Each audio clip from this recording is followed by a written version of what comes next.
sick of me already.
Sunday stream. You better believe it.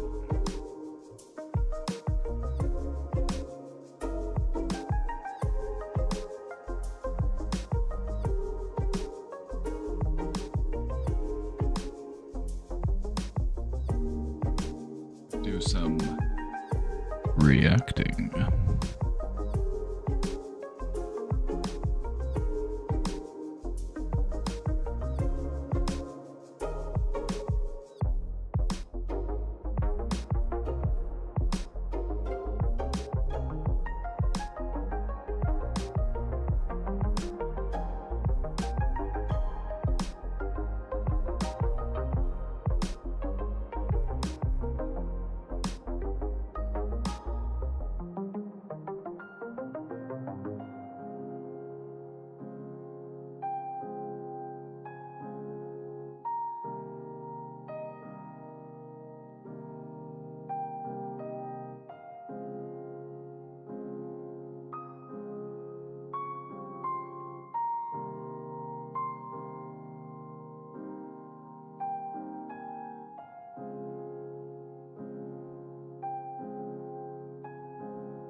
I'm gonna start the stream, but I can't I can't look away from this little hippo.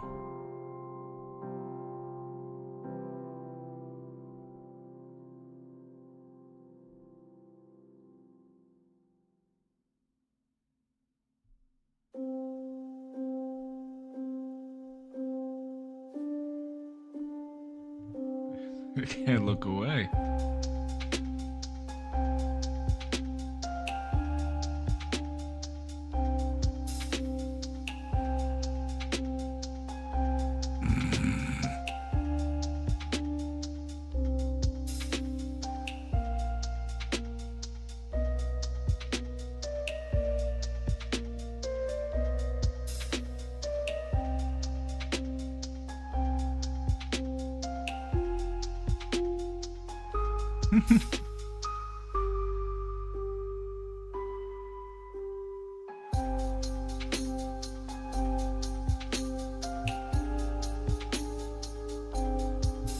Alright, let's get this party starty.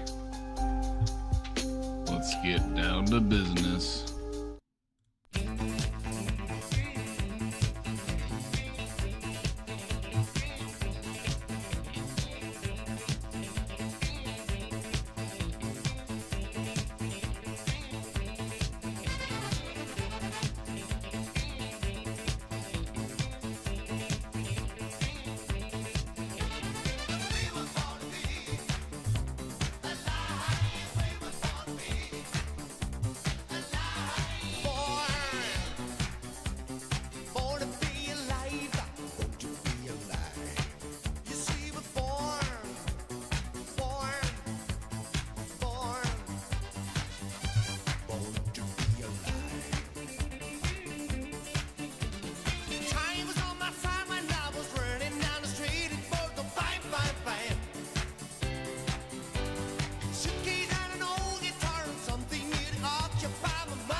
Justifies our lives.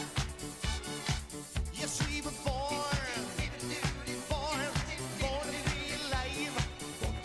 alive. Yes, we were born, Dip, dip, dibbity doo doo. Dibby dibby dibby dibby dip. It's good to be alive, to be alive, to be alive. Dabba dabba dabba dab. To be alive, to be alive, to be alive. It's good to be alive.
Put brownies in the oven as soon as you went live.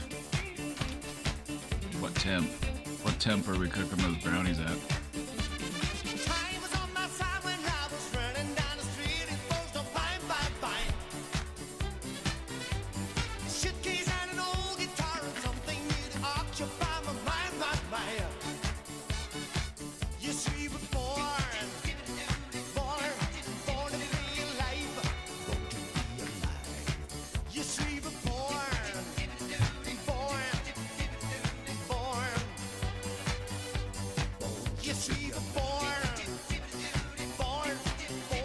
alive. Yes, we were I like to do my brownies at 325.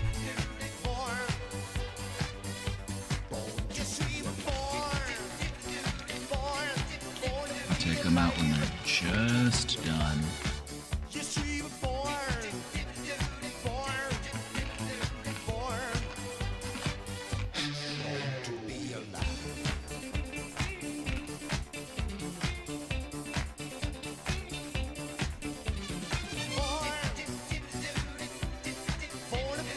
2 eggs. Anything more than that and you're getting a cake. Yes, we were born.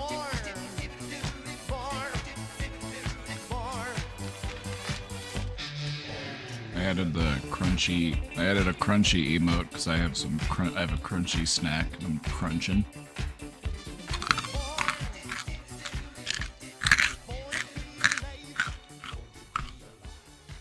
Yes, we were born.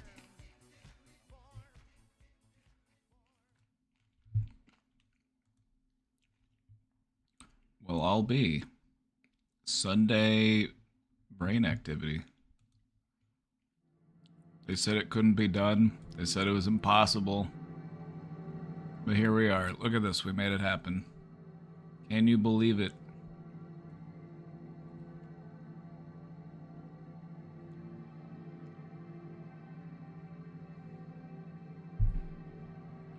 Can you believe it? It is Sunday. My my I don't have to run day.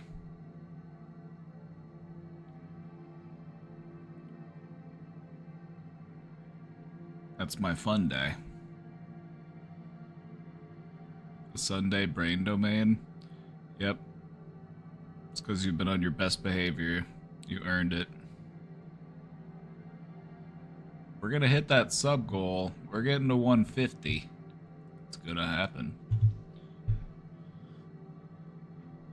We're getting to 150 or I'm gonna die trying.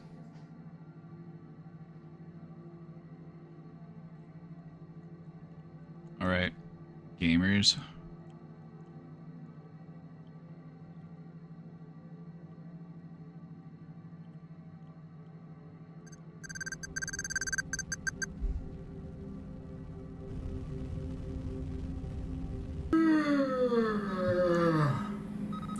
All right. It's about time. Greetings, human. Please state your command. Initiate live stream protocol, Mr. Ship. I am afraid that is impossible. Huh? Why? Our sensors detect toxicity levels which are far beyond. To hell with the toxicity levels. I'm going in there. I must advise against such action. It's too late for that, Mr. Ship. I am serious. Sorry, can't hear you. Do not do that. How many of you have never seen this before? Oh, or what? I was gonna say, some of you probably haven't seen my... That's why I like to play it every once in a while. I like to play the trailer. So every time I play the trailer, somebody's like, I've never seen this before. That's the channel trailer.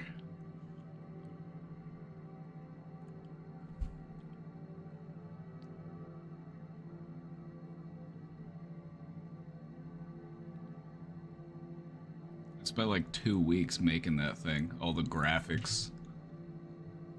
All the editing.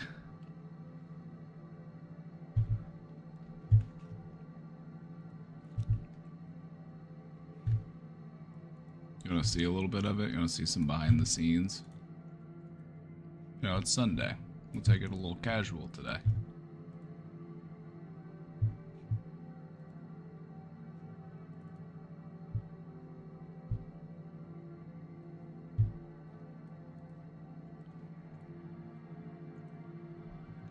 We got some questions in the box already, and we'll get to those here in just a minute. But if you have a question, feel free to drop it in the box, and we will answer it. 'Cause that's what we do here. We're all about business, and this business stays open on Sunday. What do you think I am, Chick-fil-A?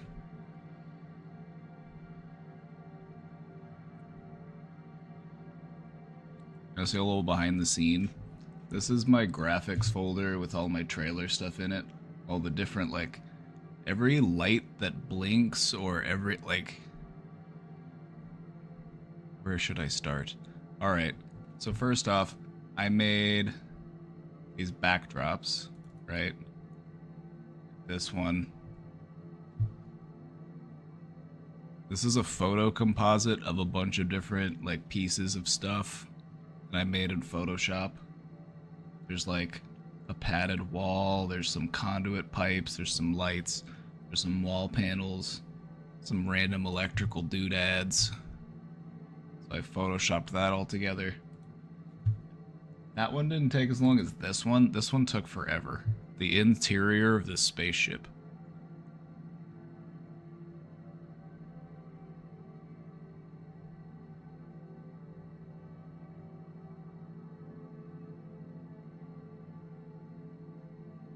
I had such a good question I thought of yesterday, but I forgot to write it down or submit it.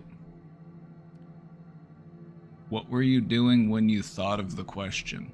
Maybe we can stir that memory up.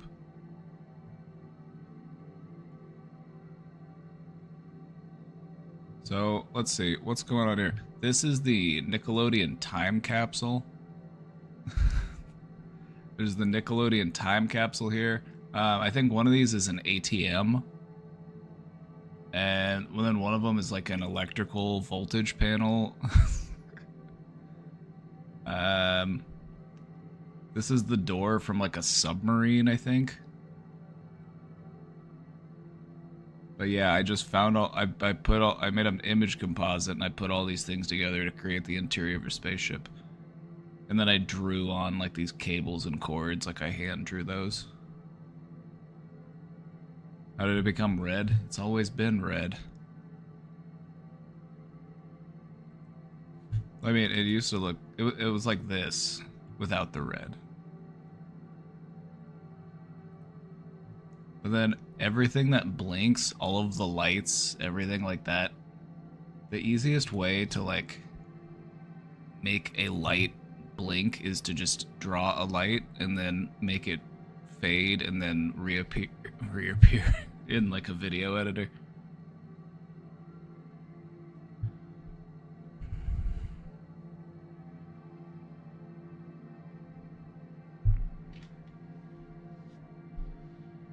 Better knock it off with those sunglasses and beard. That's allowed. I'm allowed to have this. There's nothing that says I can't.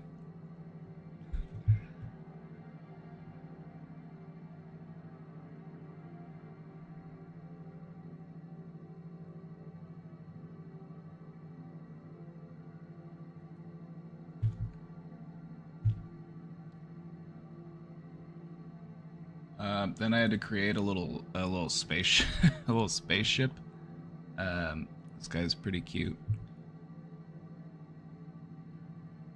The exterior. And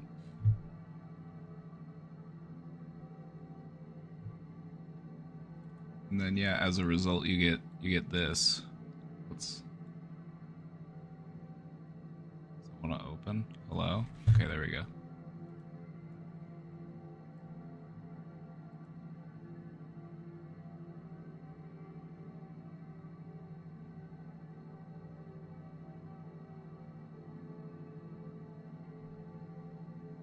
Ready for questions? Oh, I'm ready for questions.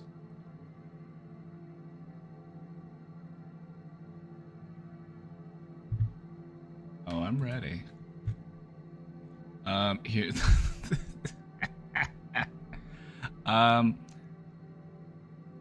This is me laying on the way that I filmed the zero gravity was I laid out a green sheet and then I laid on the floor and then I put my camera up on the ceiling. And then I just filmed me on the floor acting like I was floating.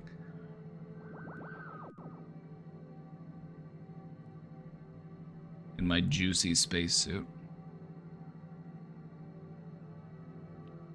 There's all these sound effects.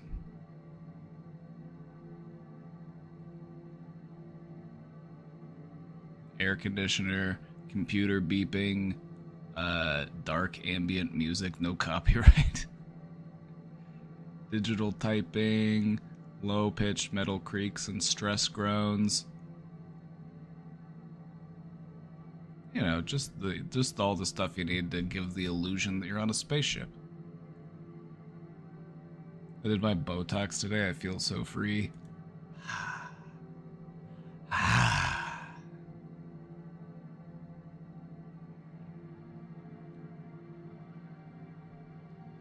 Good for you. All right, then I've asked around and I've been told I give off uncertain or threatening vibes. How do I not have those? Okay. In what way did they give any specific examples, or did they just generalize? Because if they just generalized, I'm just gonna have to guess. But if they told you like you stand too close to people, you loom over people, you hunch out your shoulders, or you look like, you know, there's different ways that you can communicate threatening vibes. Are you like popping your knuckles in front of people? There's a lot that could go into that, and I don't know where to start. Did they give you anything specific to work with?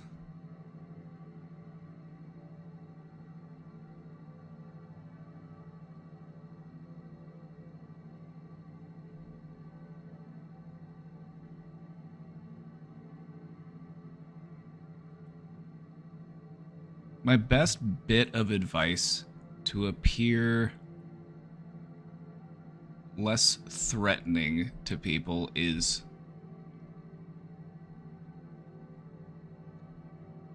look at their body language and then copy their body language.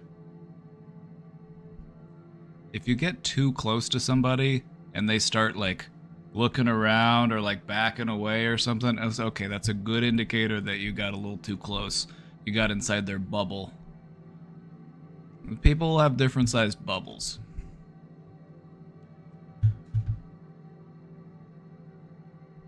We got different levels of comfort with how close people can be.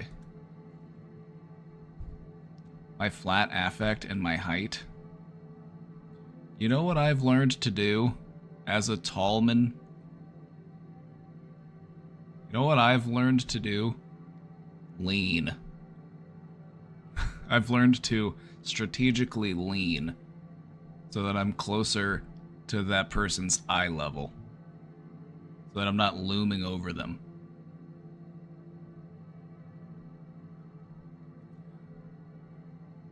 Also, when you're taller, sometimes it helps to stand a little bit further away than you might normally stand when you're talking to somebody.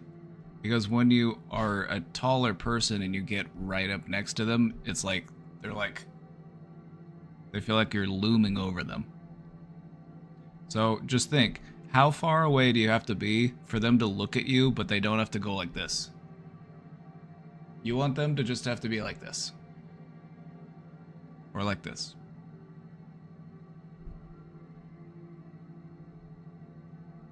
Lean how much, though? To whatever degree is comfortable.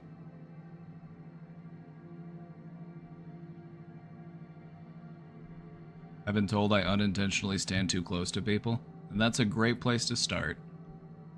Just look at how much they have to tilt their head in order to look at you. If they have to be like, oh, hello there, tall person. No, give them maybe 3-4 feet of space so that when they're looking at you, they don't have to crane their neck like, hello? Oh, hello up there. You get what I'm saying? Like, and this is from first-hand experience. I'm 6'5", so I get it. Like, if I stand too close to somebody, it's gonna be like.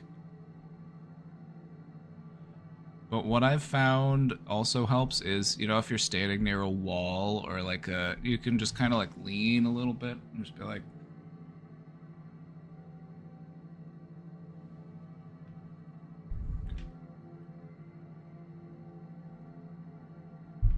I'm 6'5", the way I lie. Why would you not believe me?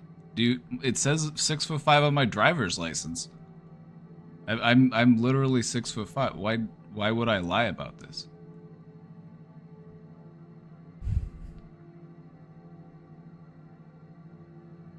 Let me go get a tape measure just to prove you.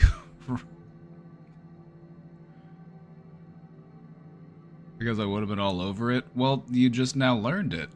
Like, have you literally not seen me standing next to Casey or, like, just ever seen me standing? Like, I thought this was more well known.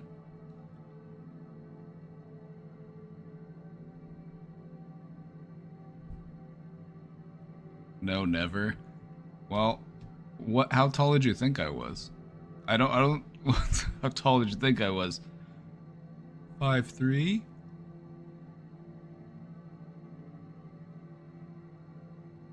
How tall is Casey? Casey's like 5'3", 5'4".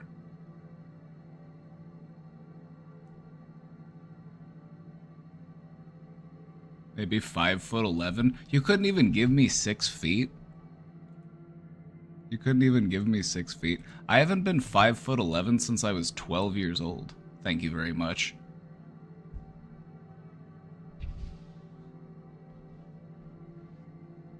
It's tape measure time. I don't have to put in all that effort just to appease somebody who isn't even subscribed here. I don't have to prove anything to you. I know how tall I am. Come stand next to me sometime and I'll show you in person.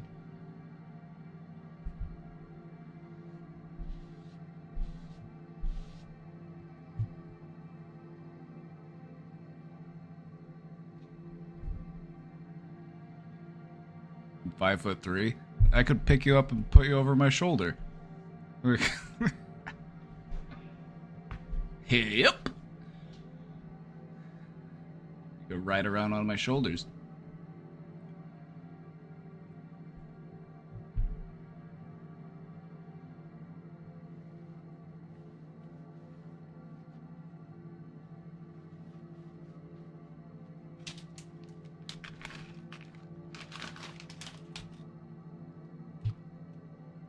Mohan is taller. Anybody who's taller than me is a freak. Whenever I see anybody taller than me, I'm like, oh, look at this weirdo.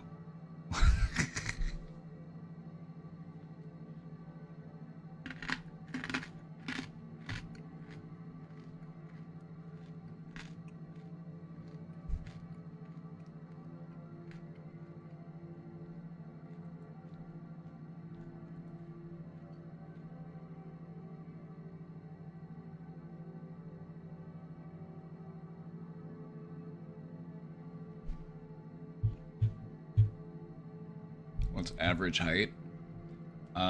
It depends on what country you're in. I think in Sweden, it might be a little higher. In some of those, like, Nordic countries, the average height is, like, 6 foot. Or 6'2", even in some places. In America, I want to say it's, like, 5'9".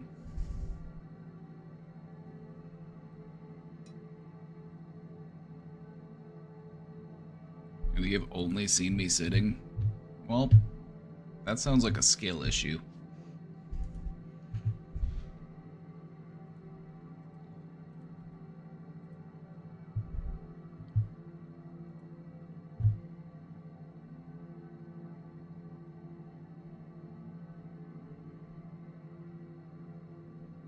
Okay, here, check this out. This should verify my claims. This is me at Creator Clash back in 2023.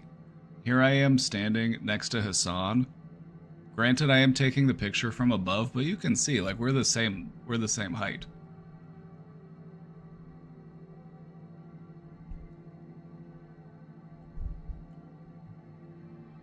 And I'm also standing next to Myth, who's like 6 foot. Myth is like 6 feet tall. I'm taller than him. I can't believe you kept this. This is pinned. It's pinned to my Twitter account. It's literally the least hidden thing. It's the one you see when you go to my Twitter page.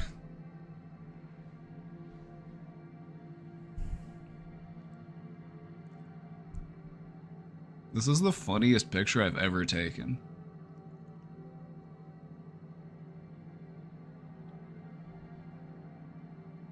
Does Hassan stand Joshua? Every time I meet him, he always thinks he's meeting me for the first time, and so every time I meet him, I say, "It's good to see you again."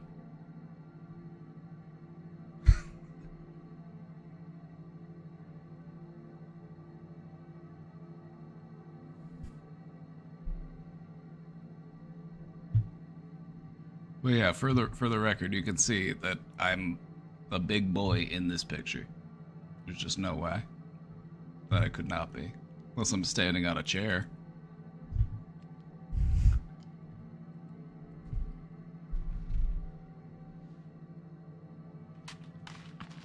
He doesn't know you as Casey's boyfriend. Actually, that's what he did know me as before, and then I introduced myself to him, and he's like, "We met already," and I'm like, "No, actually, we haven't." I corrected him on that. I was like, "No, we haven't met yet." He's like, "Oh, I just kind of lumped you in together with Casey," and I'm like, "I can't blame you. We love a strong woman."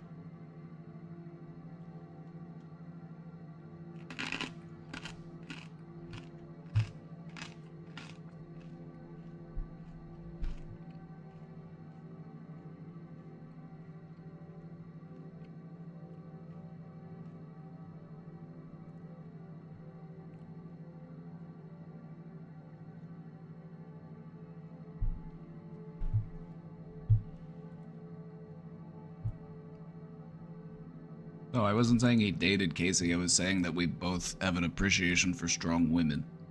That was what I was saying. I don't know how you inferred that from what I said. It's a shame he doesn't know me well. You know what? You're right. You're right. I like to consider myself to be a high value friend. I'm a trained therapist. I'm a chill dude. I'm tall, I can reach stuff. I'm strong, I can pick stuff up. I bring a lot to the table. Am I pushing 200? I weigh more than 200 pounds. I'm like 220 these days.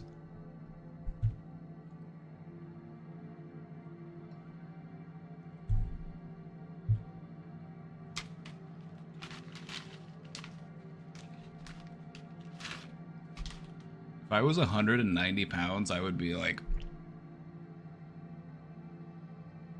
I'd be so snatched.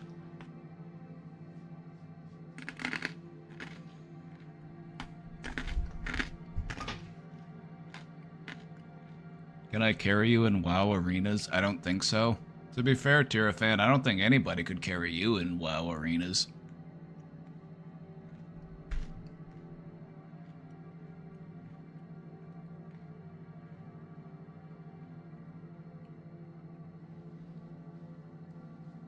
Is LBs and pounds the same thing? Yeah, LBs and pounds is the same thing. Whenever I was a kid, I remember asking, I was like, what the fuck are lubs?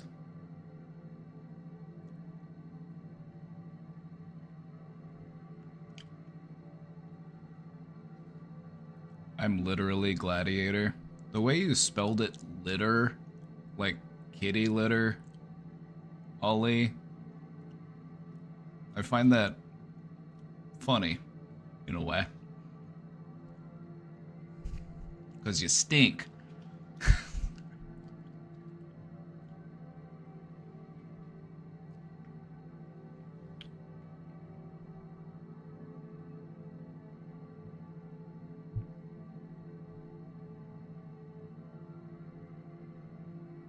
I usually make the American perform the conversion.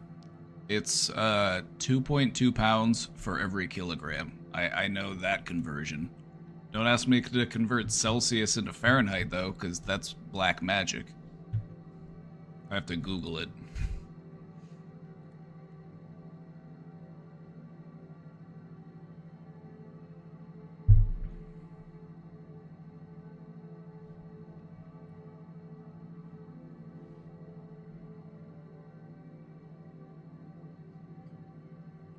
The 0.2 makes it too complicated.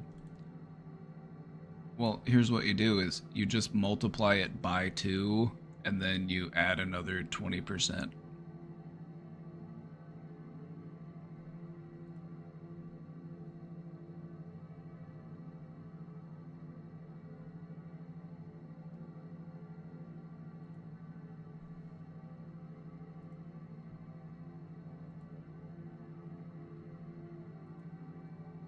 I didn't graduate high school. I don't do math.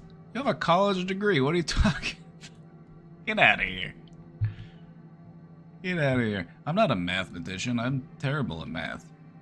I mean, I'm good enough at math to, like, do simple math, but to ask me to explain a sine wave or something, I'm gonna point you in somebody else's direction.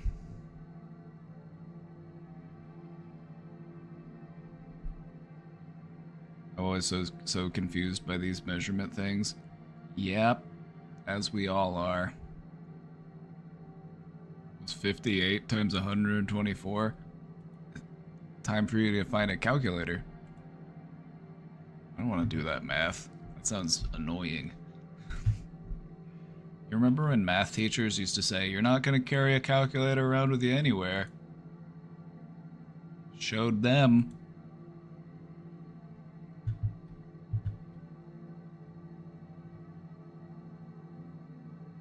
Alright, we got some questions in the box. Let's get to it. Let's get down to business.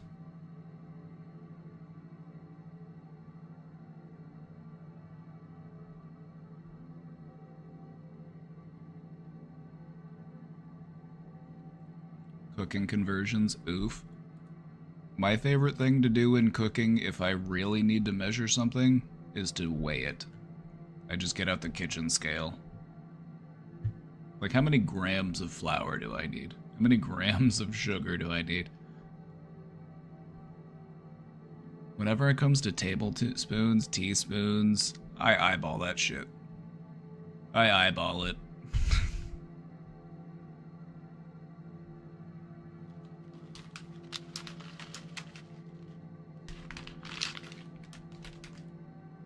The only good thing about AI is that it can make and explain difficult math issues for you now.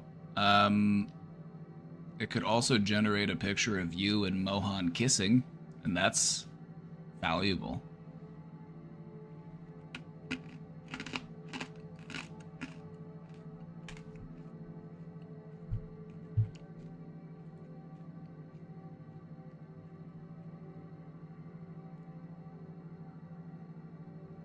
Alright, let's get to these questions.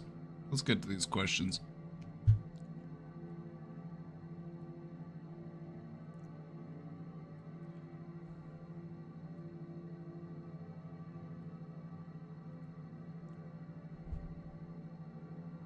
Just lost a year-long subscriber. For what? What did I do? What did I do? Can I make it up to you?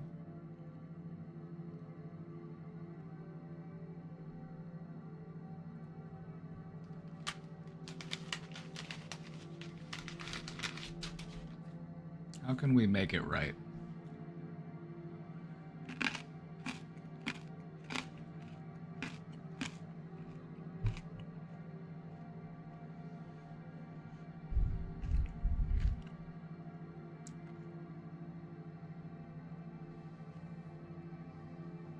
Are we not telling us how tall you were? Everyone is upset.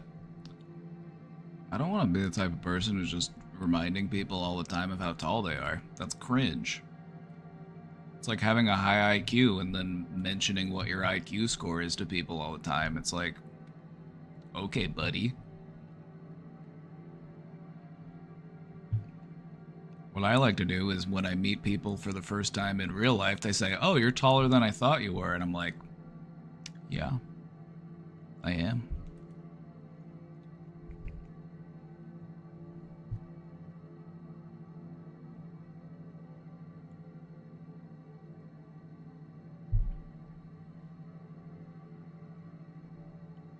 I am obsessed with Moo Dang, the viral hippo. You know, me too. Me too. There's just something about that shiny little gremlin that I find very endearing.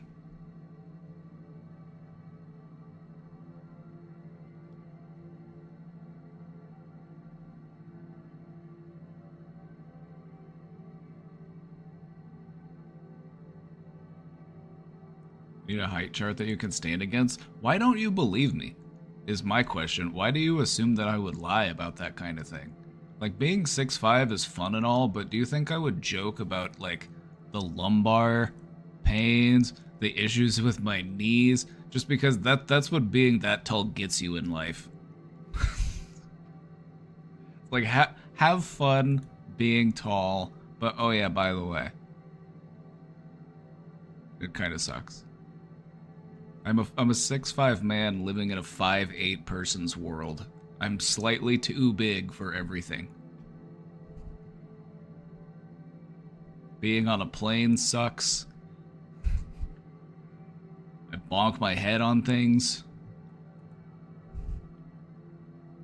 I wouldn't lie. I wouldn't. I feel like you're accusing me of committing stolen valor or something.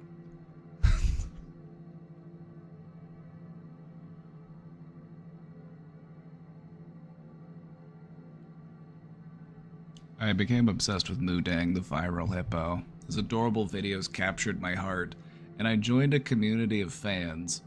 While connecting with others, I developed a crush on someone who shares my passion for Moo Dang. Now I'm confused. Am I really into this person, or is it just because of our shared interest? How can I figure out if my feelings are genuine or just tied to our love for Moo Dang?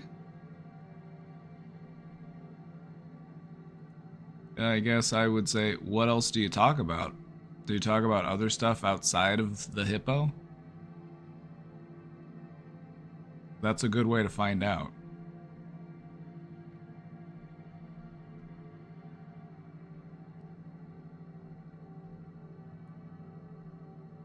Is it a step too far to ask shoe size? Shoe sizes are for subscribers only.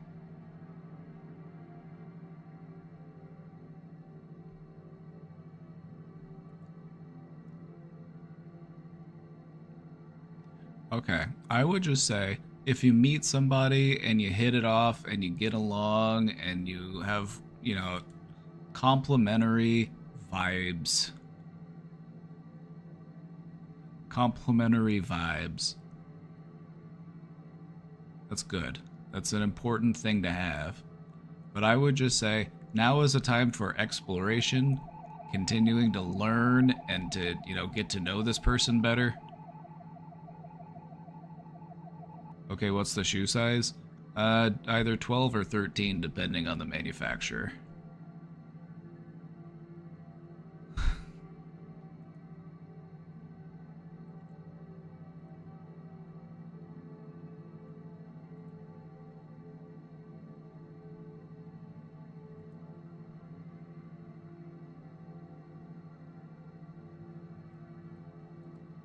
It's big enough that it's easy to find at most stores, but it's big enough to be annoying sometimes.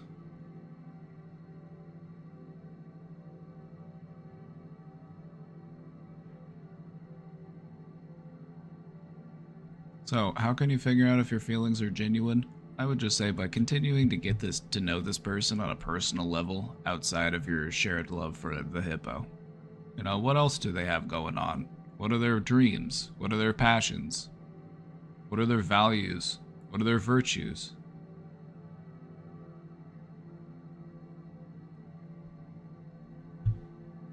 Just continue to get to know this person. That's how you find out.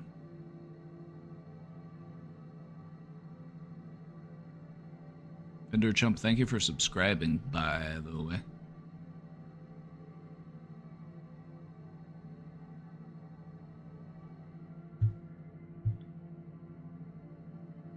Hi, Papa and everyone. This is a thankful post. Hi, this is a... Hi, a thankful post. I'm Papa.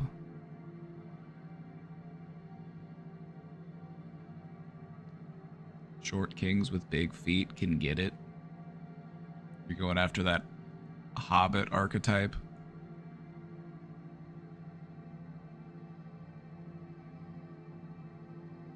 I like somebody who can really throw down on breakfast and then turn around and eat a second breakfast. I like it when they live in a hole.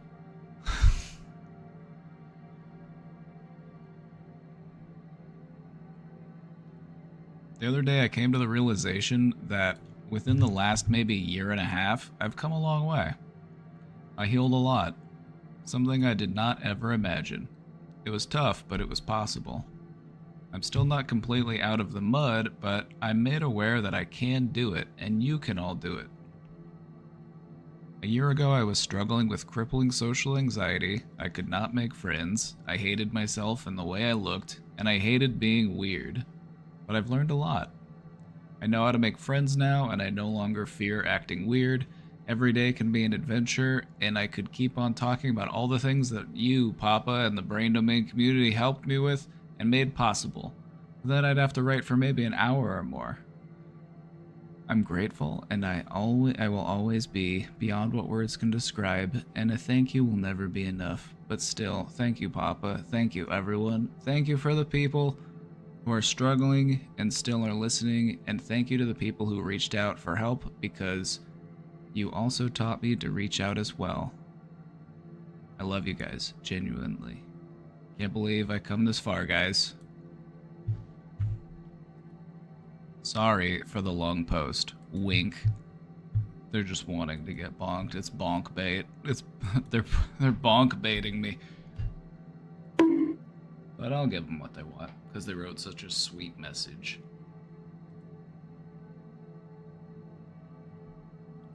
Well, thank you so much for the kind words. This fills my heart with joy. This is why I do it. Also, you really, you know, the mindset that you have here with, like, I recognize that I'm making progress. I still have a ways to go. That's such an important part of turning your mental health around. You're at the part where it's like you start to recognize your own capabilities. You're building self-efficacy. When we think about mental health, you can kind of break it down into two main categories as far as like your image of yourself. Self-esteem, which is, do I like this person? What do I think of them? Would I invite them to a party? Would I want to hang out with them? Self-esteem, what do I think of this person? Self-efficacy, your belief in your ability to do things. And so what we want is we want to boost our self-esteem, but we also want to boost our self-efficacy. Recognizing our own ability to do things. And that's a really important thing to develop, especially if you have been feeling down about yourself. If you've been feeling really,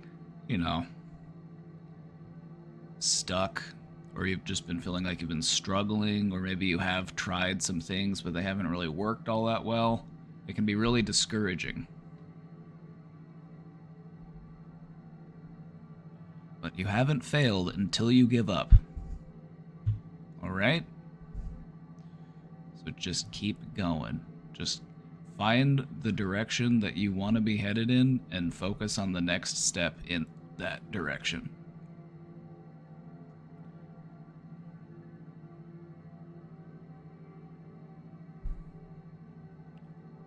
I'm glad to hear you're doing well. Thank you. Thank you.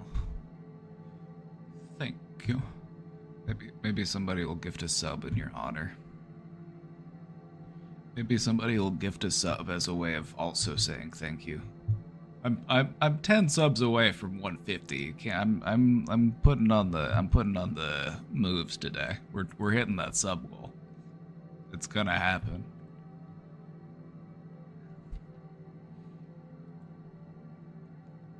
Hi Joshua, I'm gay. Hi gay. Everybody say hi gay. We got another one. Another person has just come in line with their identity and they have realized that they are gay. They're coming out. We got another one. We did it.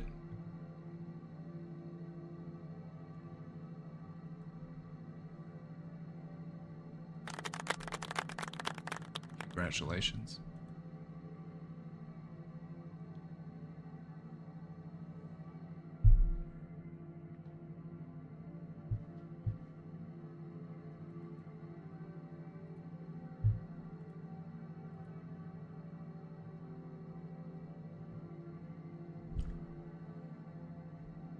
How do I get my body out of fight or flight? Ooh, I gotcha. I know some really helpful tricks for this one.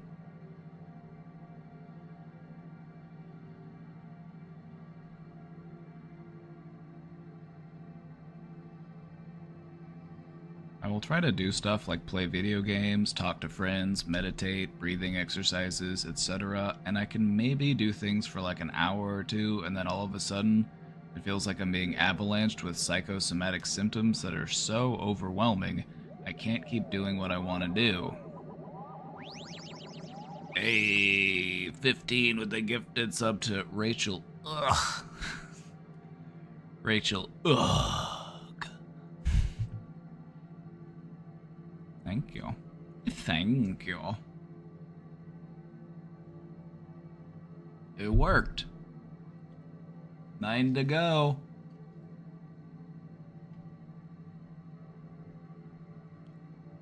We're getting there. We're gonna make it happen.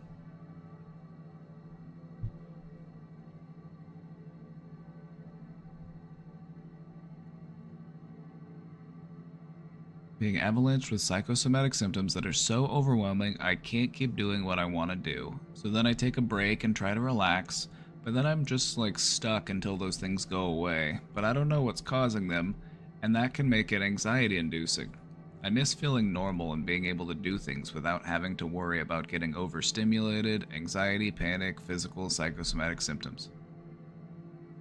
Alright, I got you. First off, you're doing great. I just want to let you know that you are doing what you need to do in order to start working on this problem, or this issue that you're facing. I say problem, but I don't mean it to be like you have a problem. You know what I mean? I'm trying not to use that word. This thing that you're trying to work on. So let me explain. Whenever we start to work on our anxiety, whenever we start to take a more meaningful and active approach in managing our anxiety, you know what our anxiety likes to do? It likes to start pushing back. Because we're not used to doing that, and our anxiety it'll kind of sometimes make our anxiety a little more intense in those initial stages of working on the anxiety. And part of why that is because you're looking at it more closely. You're more aware of it. And so it gives it an inflation. It feels as if it is bigger. In truth, you are still dealing with the same underlying things that you are trying to work on. It's just that you're more aware of them now, and so they feel bigger. So here's the thing. Keep doing all of those things that you have been doing to work on your anxiety. That is good. You have many different tools in your toolbox, and that is how it should be. Because not one tool, if you just have one tool in your box when it comes to your anxiety, it's not going to be enough. You need more than just the one. Because not every tool works for every situation.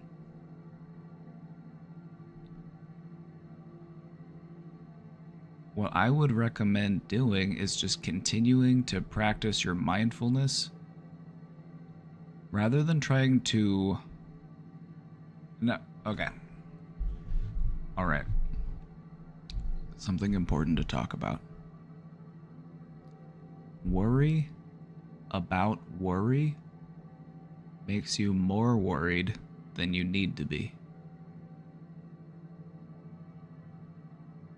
If you are worried about becoming worried, it just ends up making you more worried. And I think a little bit of reframing in this situation would be helpful. Instead of being worried about becoming worried, possibly, because it may happen, it may not happen, worrying about future worry doesn't really help to reduce that future worry. It just makes us more worried. The reframing that I would recommend is to look at those moments of anxiety, those moments of worry, as opportunities. The only times that you can practice handling your anxiety, managing your anxiety, reducing those symptoms, is when you're experiencing it. You can't do anything to practice handling your anxiety unless you feel anxiety.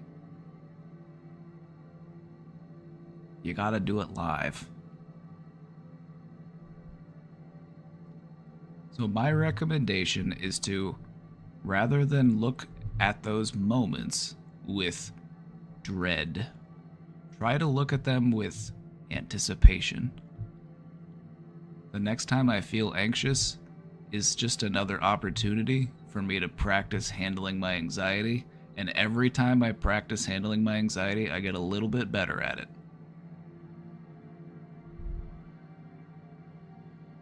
Just keep working on it. And if the things that you're doing aren't working, just try to incorporate some new things. You've got a good set of skills in your toolbox. You've got a good set of skills. I would just say just keep practicing them, just keep trying to take them to the next level. One of the most important ones in your toolbox, though, and this is the one that you can do anytime, anywhere, is your breathing. If you weren't here the other day, we actually did a presentation on why breathing exercises reduce your anxiety. We talked about the underlying mechanisms of your nervous system. The simplified version of this is that when you breathe in,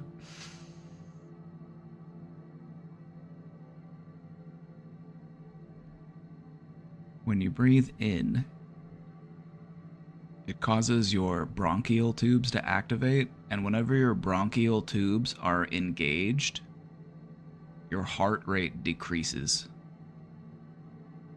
Conversely, whenever your bronchial tubes are relaxed, so when your lungs are empty, your heart rate increases. This might shed some light on why breathing exercises focus on a long inhale, or like an inhale and then a hold and then a slow exhale.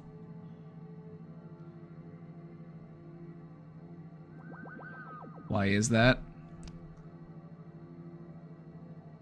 I would say that it's because it's one of our body's mechanisms to try to regulate our breathing.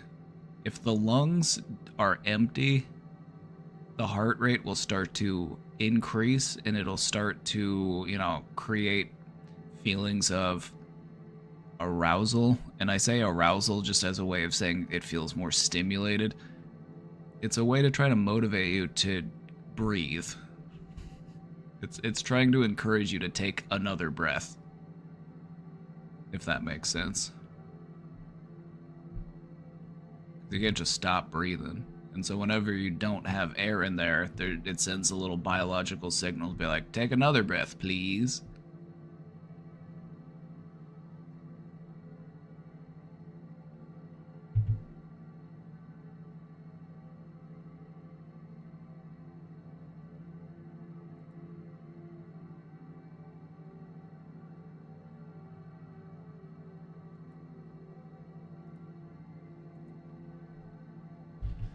So, just one more time. When you breathe in, and let me show you one of the best breath work exercises you can do to reduce your stress right now.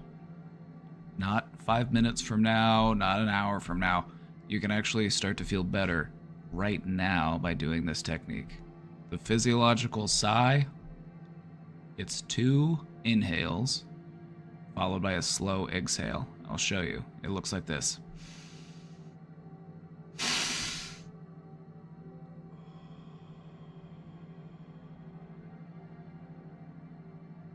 One more time.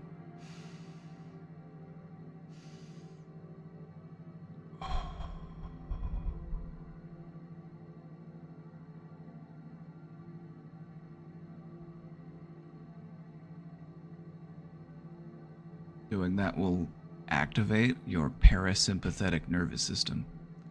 The part of your nervous system that triggers the fight or flight response is your sympathetic nervous system. If you can trigger your parasympathetic nervous system, that is your rest and relaxation nervous system. And so that is what breath work can do, is it engages your relaxation nervous system. And so it'll redirect that anxiety and it'll help you to relax.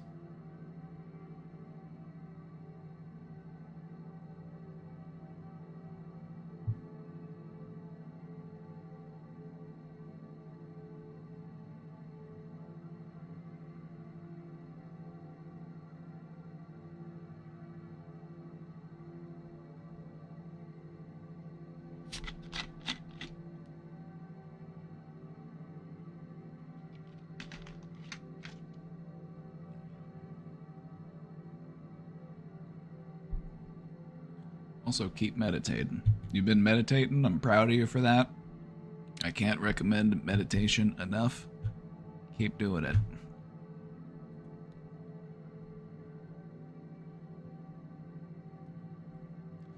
Been dealing with daily panic attacks, and I'm just so burnt out from dealing with them. I just want a break and some peace. I'm not even doing anything triggering. I hate the feeling of being helpless on how to navigate things and what to do anymore. Panic attacks suck. And one of the things about panic attacks, and it sounds like this is part of the reason why you're experiencing them so frequently, is the fear of having a panic attack can cause you to have a panic attack. And so with that in mind, with that understanding, what can we do to reduce panic attacks? If the fear of having a panic attack leads into more panic attacks, how do we decrease that number of panic attacks? I can tell you what worked for me.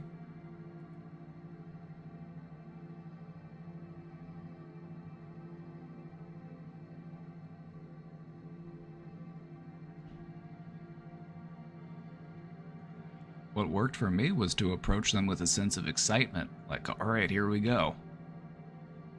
And looking forward to the endorphins that you get afterwards.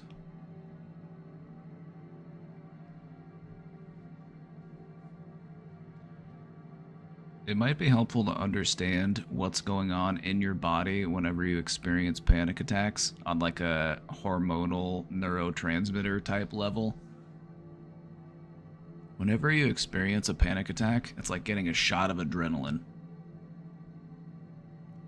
And whenever you get a shot of adrenaline, but you're just doing something regular or you're just at your house, that's not fun. That's not comfortable. You know, we need adrenaline for those do or die moments. We need adrenaline for when we have to push our body to its extremes. We don't need adrenaline when we're just trying to chill. We don't need adrenaline when we're at the grocery store. We don't need it in those circumstances.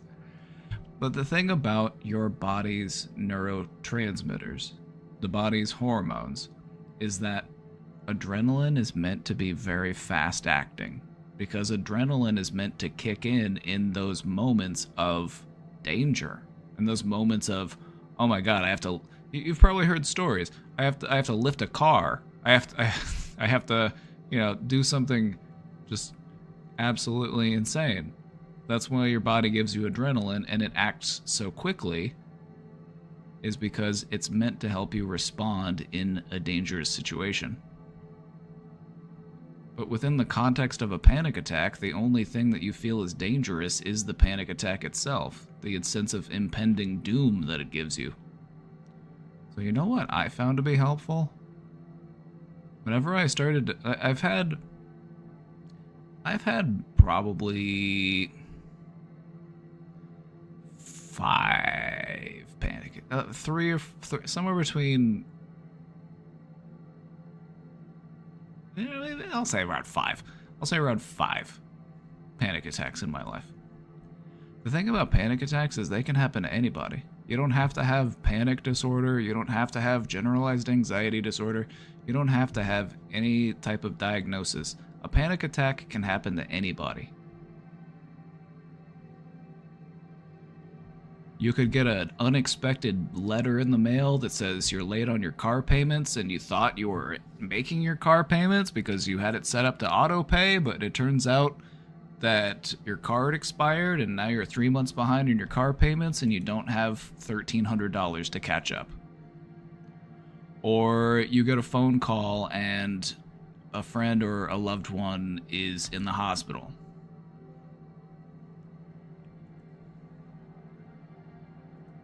Panic attacks can happen to anybody.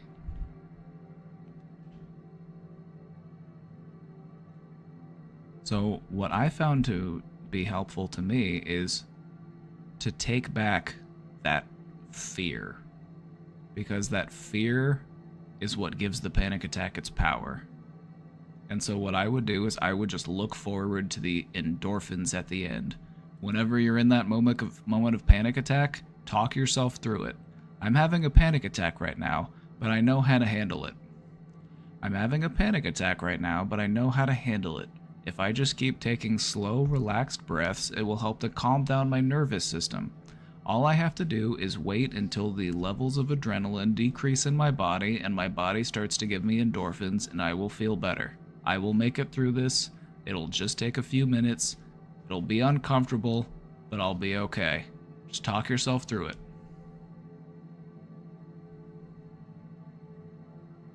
Take your power back. Instead of it being something that just happens to you, work with it. Understand it. Study it. That will give you a more sense of power and control over it.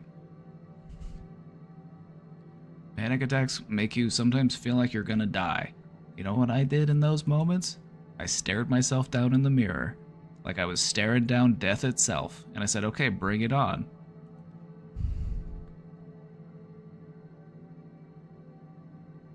And then it went away. And then I felt pretty good, because I got the endorphins afterwards. Your body will give you endorphins. Your body will give you the counter agent for adrenaline. Noradrenaline or norepinephrine. But okay, so whenever your body gives you adrenaline, it doesn't just give you adrenaline, it also gives you something to help balance the adrenaline back out. Adrenaline, very fast acting, very intense. The other one, very mellow, but also it's slower acting. So it takes longer to build up in your system. So it takes you a few minutes to regulate.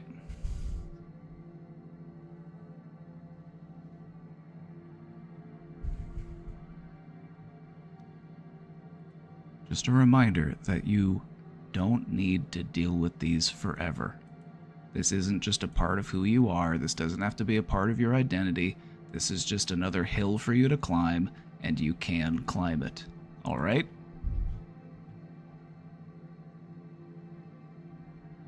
If you feel burnt out and having to deal with them, good. Get angry about it. Get focused. Get amped up. Get ready to fight. You're fighting for your mind right now, so do it.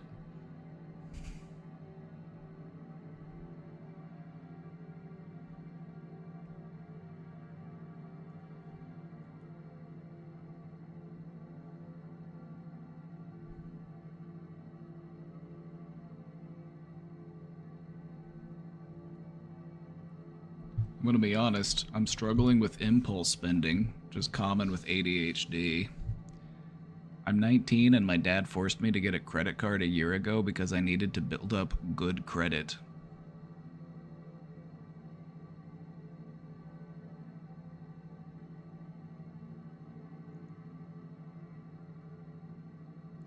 I tried to explain to him I don't trust myself with that, and I was right. I can pay off my current debt, but I'm afraid I'll go into it again. Does anyone know any good impulse spending control methods? Yeah. Take the card, go to the bank, put it in a safety deposit box, or hide it in a safe at your house. Put it somewhere where you can't get to it.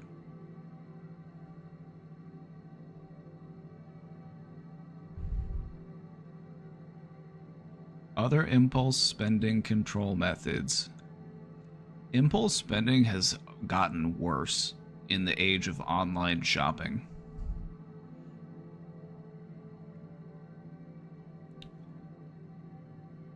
What I find to be helpful in the age of online shopping, because when it comes to impulse spending, you approach it a little bit differently. If it's like I go to the store all the time and I'm buying stuff, or if I'm buying stuff online.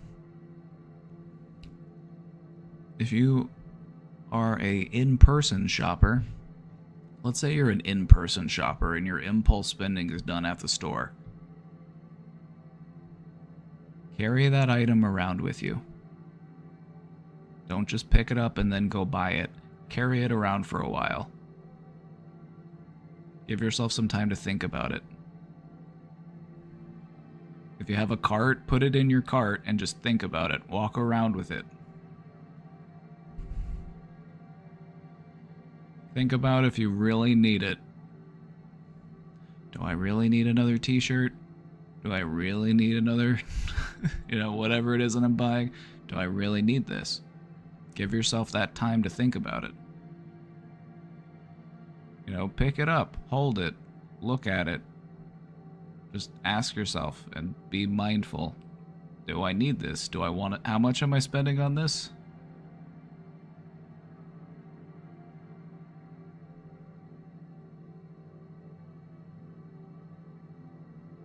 I've put it in places I can't get to, but I go to great lengths to get it back. Also, my dad can see my bank account transactions, and he's pissed at me for continuing to use my credit card after he told me to stop.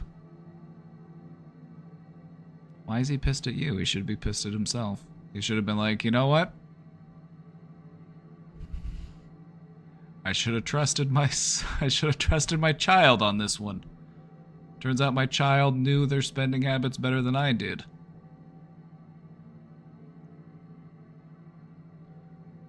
So, further tips for controlling impulse spending: don't save your card details online. If you have websites that you go to shop, don't save your information. Make it so that anytime you want to buy something, you gotta go find your card, go type in that number. You gotta go through the whole process.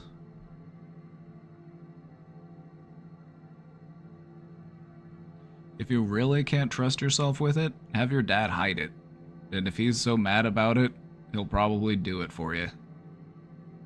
Stick it in an envelope somewhere and say, "Dad, hide this."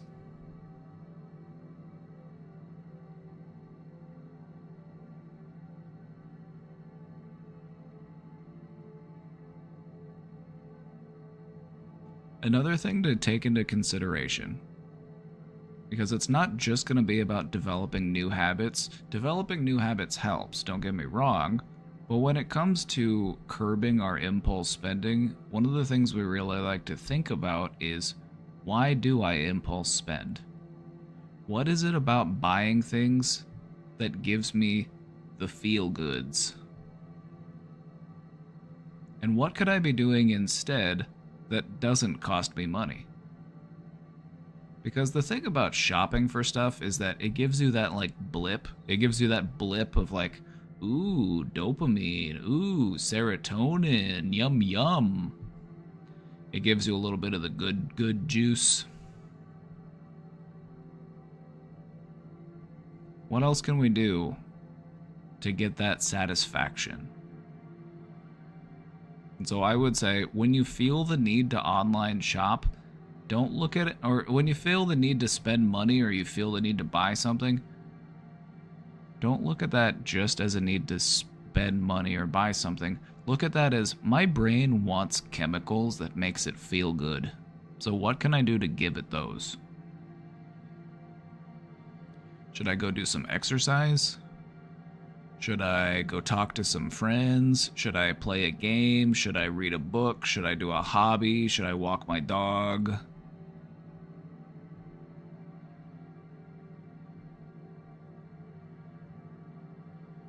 Because the thing about your brain is, your brain can't really tell what it is that you're doing. All it knows is that whenever you do the thing, you get the juice.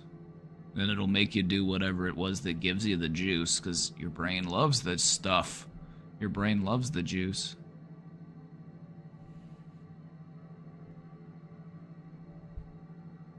It craves the thrill. Taking notes. Any questions? It's the same way. It's one of the ways that you'll look at treating any type of addictive behavior. When you feel that urge or you feel that compulsion, don't look at it as, I need to do this. Look at it as, my brain is trying to feel some type of way, so what can I do to give it those feelings?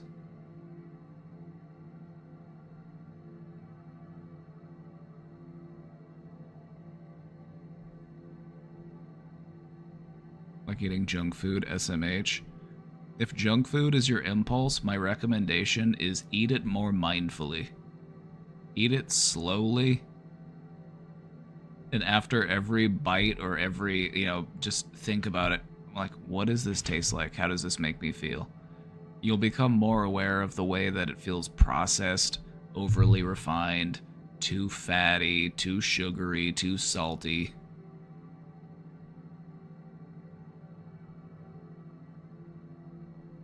I'm banishing my credit card from all sites and disabling autofill, and then I'll just cancel the card after I pay it off, also deleting the photos I have of it. Those are all good ideas, but also you don't have to cancel it, because if you are trying to build credit, one of the strategies for that, and this is Dadvice coming in, one of the things about building credit is when you have a credit history, like when was your credit established? If you have a card that you've had open, even if you don't use it, like I have a card that I opened like 10, 12 years ago that I still have open that I have never used. I haven't used it in 7, 8 years. I keep it open because it gives me credit history.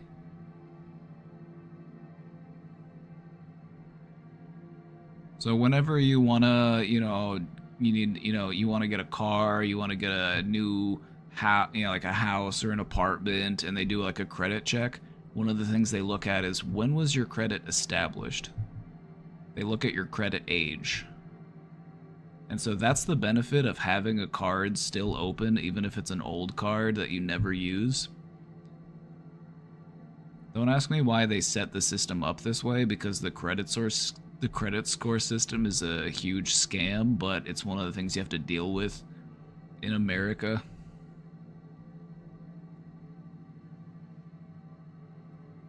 They close it on you sometimes if you don't use it at all, at least one time. Like, I have to pay like $100 a year to keep that card open, but they won't close it unless I close it. Some cards will close if you don't use them, but some won't. It depends on the card. I might cut my card up too. No, I'm like, because the thing about having it is that it will come in handy if you do need it. So I don't think you need to like. I think what is more important is developing a more like mature view of what that card is supposed to be. That card isn't supposed to be, ooh, I can buy candy and clothes. That card should be, what if my car stops working? What if I have to pay $500 to get my car fixed?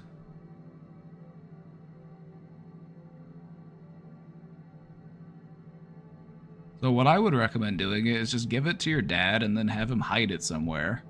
And then in case of emergency, that's what it's there for. Just treat it like that. It's in case of emergency. Treat it like a fire extinguisher. If there is a fire, bust out the fire extinguisher. But don't just go spraying around the fire extinguisher for fun. Because then that's gonna just make a mess.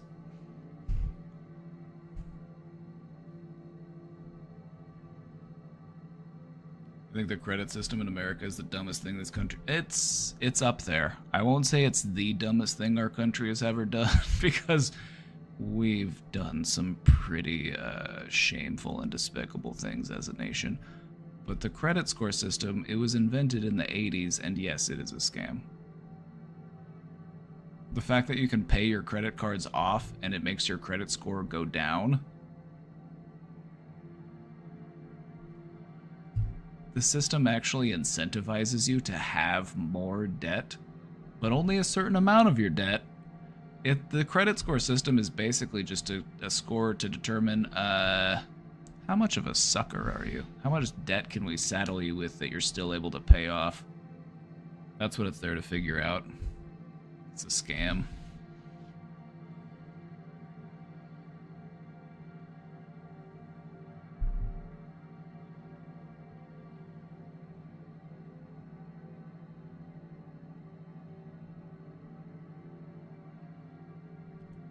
Doesn't paying your cell phone plan on time build credit? It's supposed to. But the thing about your credit score is that sometimes they'll make it go down, sometimes they'll make it go up, and I'm not... but without really rhyme or reason.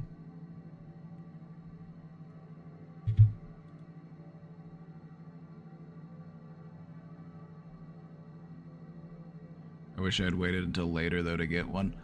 I mean, it is what it is.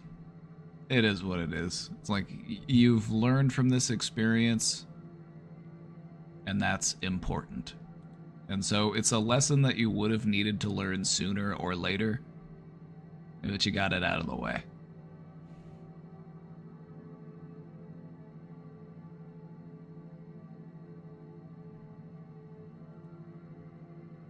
These sprees come in all at once when I'm up for too long. Okay, so now I see where the thing is like, okay, when you're in those moments, you need to be especially mindful. We don't want to get into any risky business.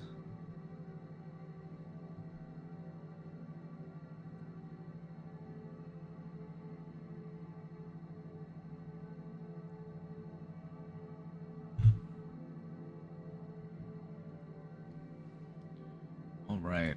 This is the most recent question in the box, so if you've got a question for the box, feel free to drop it and we'll get to it right away. We're cruising today.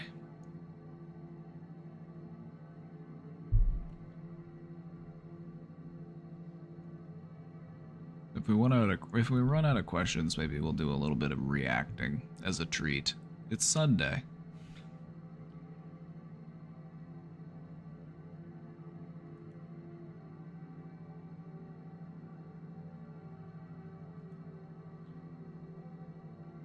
Get home from work at 4 a.m. and I should be sleeping, but I stay up, and then it's like, hey, I want this and want a couple more bucks. You know, why not spend $200? Alright, you need to make a rule for yourself. Don't do that. Save it for the morning. Save it for a clearer head.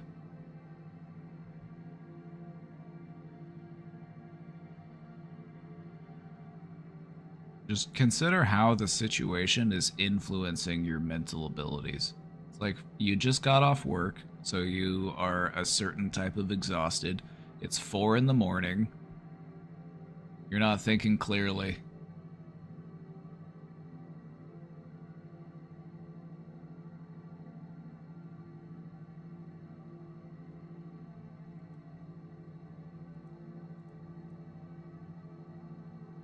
Speaking of impulse purchases, does anybody want to impulse subscribe to this stream? We're at 141 subscribers. We're trying to hit our goal today of 150.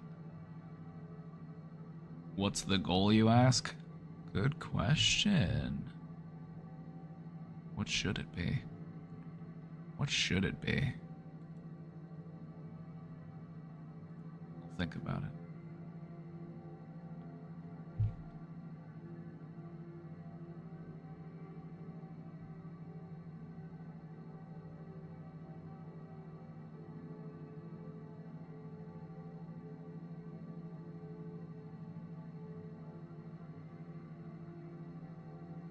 I'm supposed to be saving for a vacation with my friend, and I usually get to about 1K in my savings, and then it's gone.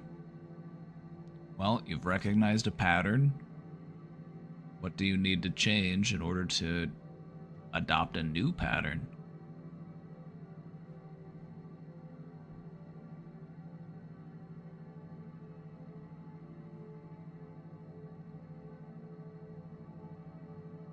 If I had no credit card, I would be able to buy like 2 Apple products.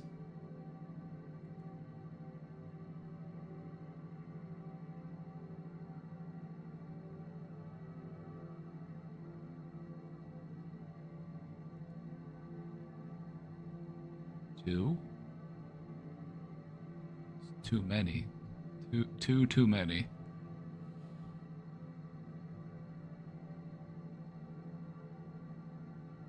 They get pricier every year. Yeah, and I'm gonna be honest, they're not all they're cracked up to be. A lot of people just pay for the branding.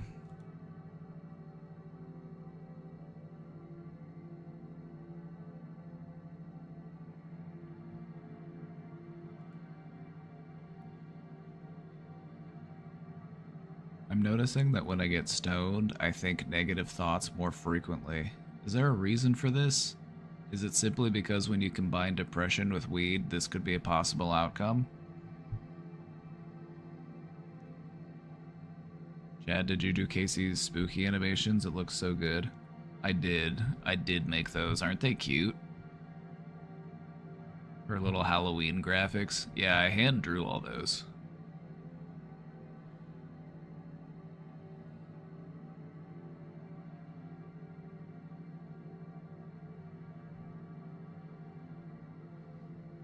Alright, so let's talk about weed. Let's talk about weed in your brain. Weed is a depressant. Weed is a depressant in that it makes you feel more relaxed, more lethargic, and sometimes when you're in that type of state, it puts your mind into a more depressive place. So here's the thing. While you're in that headspace,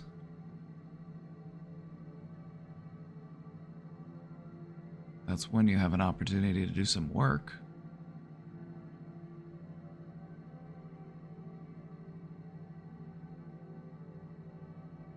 You can't really do much to clean up a mess unless you're there with the mess. You know what I mean?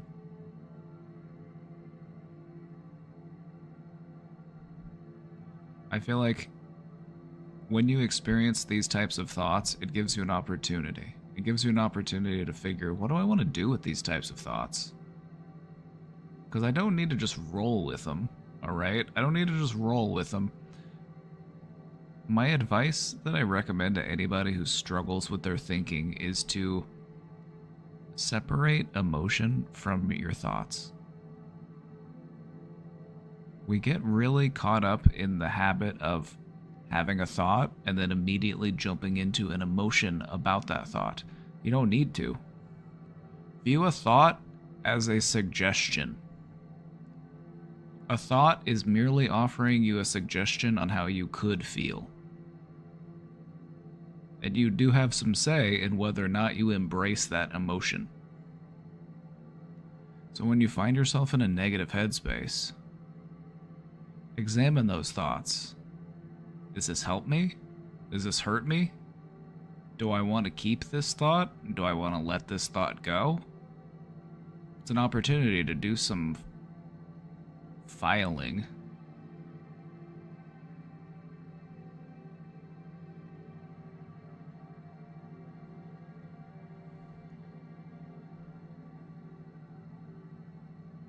The thing about weed, whenever you smoke weed, is, it could take your brain to all sorts of places. You don't really have much control over the direction of it. You kind of just get caught up in the flow of things. And so if it takes you down a dark pathway, it can kind of get easy to just get caught up in the flow of that.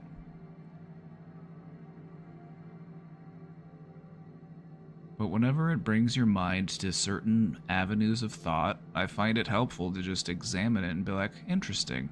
Now why did I come down this pathway? Now why am I thinking about these things? Is there something I need to learn from this? Is there something I need to let go of? Is there something I need to re-examine? What could it be? Just like you're on safari,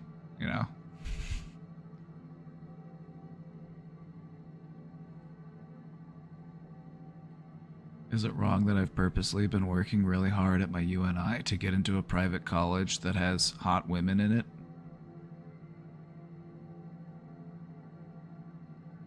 I mean, if that's your main motivator to do, or to make, if you're making a major life decision because there will be hot women there, that does sound like a decision that a 19-year-old would make. Well, yeah, but, humana humana awooga.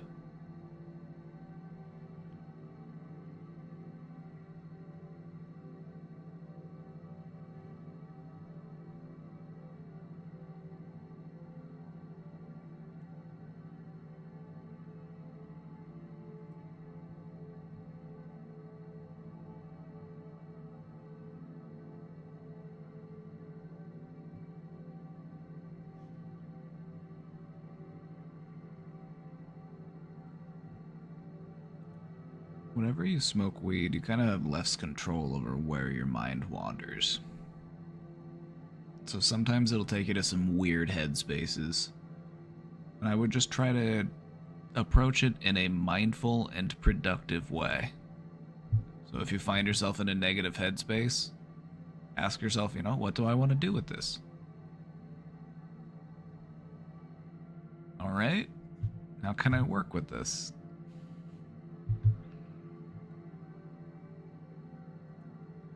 Just like that, we're caught up with the questions. Just like that, we're all caught up. Chat, how you doing? You hanging in there? Are we sleeping?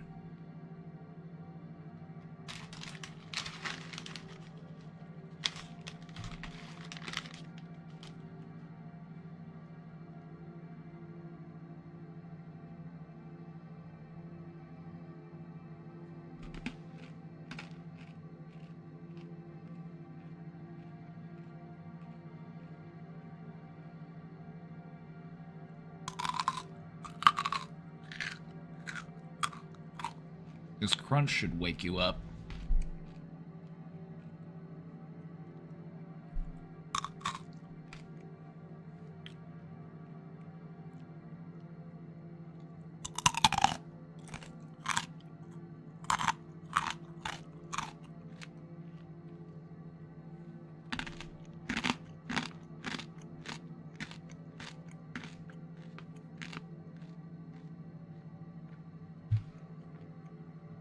Did that work? Did that work?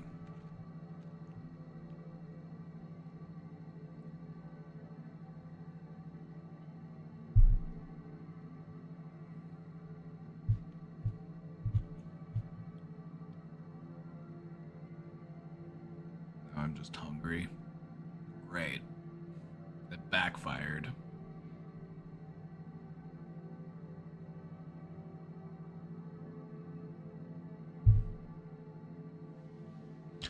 I mean, it's a chill Sunday stream. I'm not sure how long I'm going to stream for. I'm here for you, though, so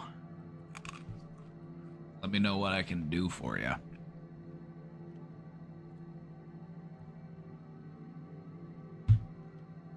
I'm going to react to a video. I'm going to be like one of those other streamers. You want me to play the game? You want me to watch a thing and then be like, here's my response to that thing.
Now this is content.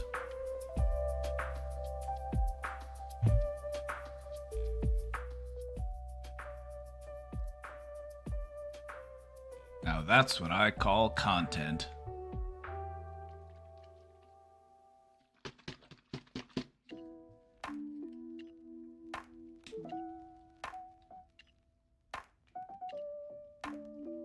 Hey, how's How's it going, Ash? How's it been? How you doing?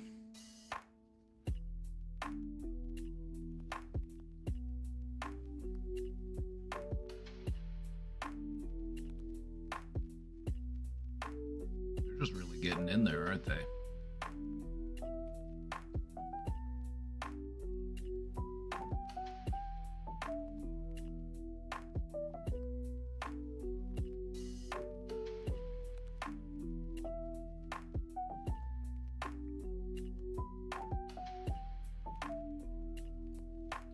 I would have to say that animals eating watermelons is one of my favorite types of content.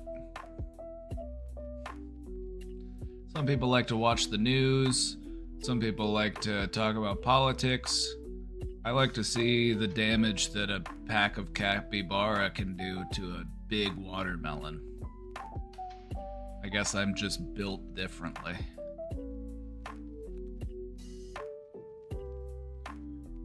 That animal is on my top 3 list of most stupid looking. The capybara, the real life Raticate.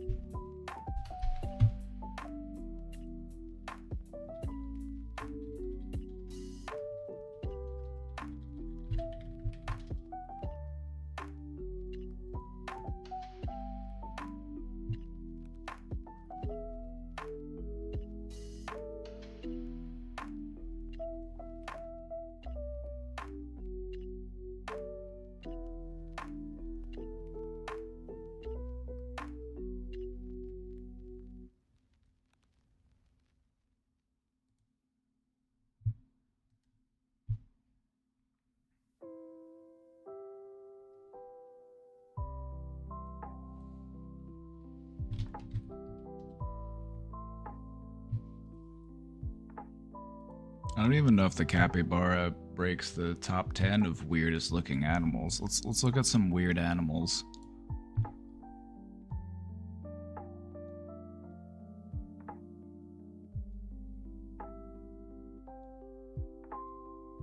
Look at this guy's nose. Oh.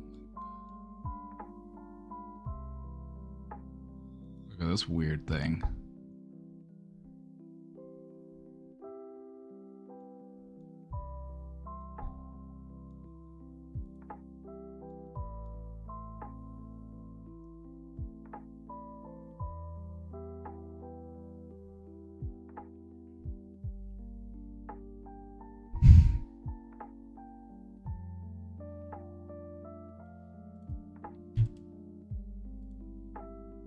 The silliest looking animals on Earth.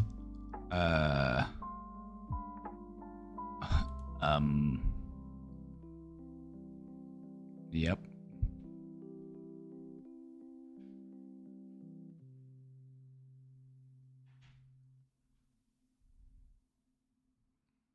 The Great Putu.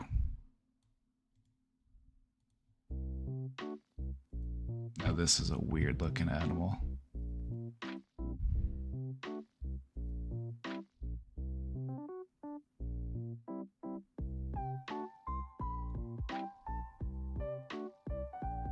Just look at it. Just look at it.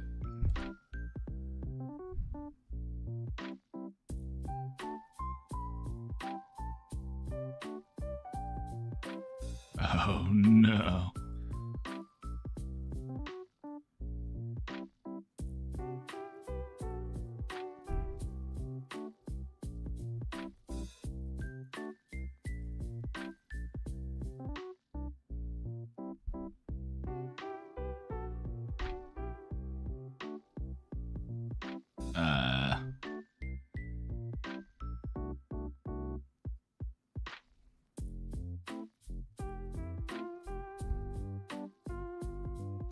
Oh my god.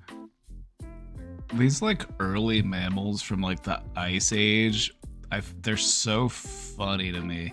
Like giant sloths and like the rhinos and stuff. But like look at this guy.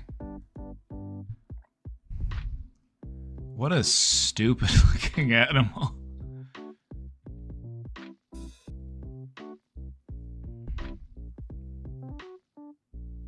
Looks like you crossed a rhino and an elephant and it wants you to end its suffering.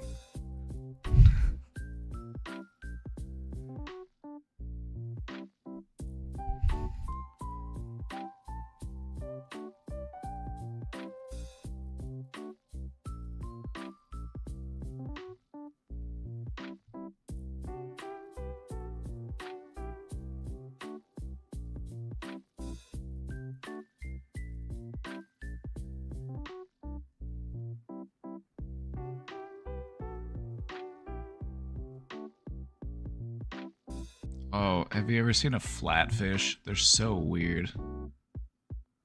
They got both eyes on one side of their head and they just swim along the bottom of the ocean.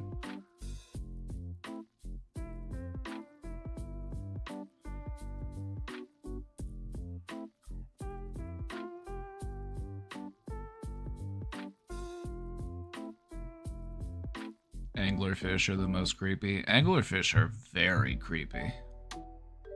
Also, the way that they reproduce is also very creepy. When you see an anglerfish, that is a female anglerfish. Male anglerfish are much smaller and they attach to the body of the female anglerfish and eventually merge with it and become a part of it.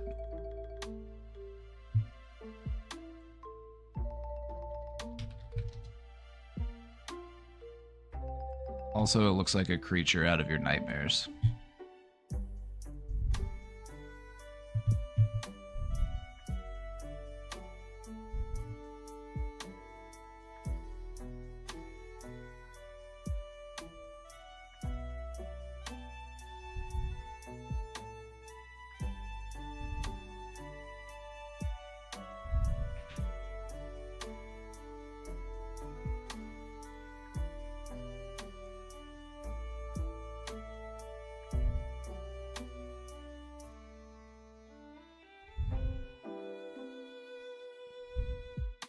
A face only a mother could love.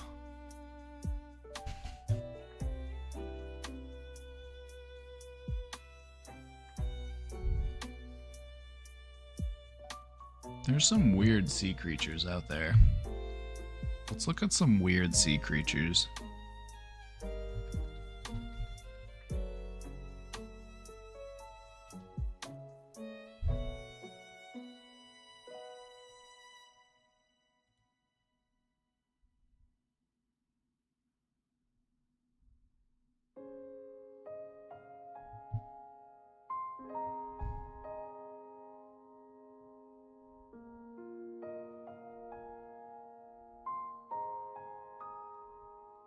The guy with the see-through head always sends me.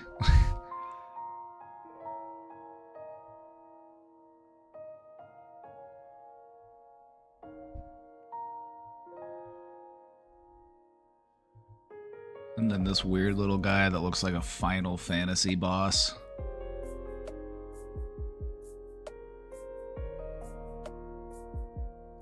Help, all my friends are sleeping because it's 10:40.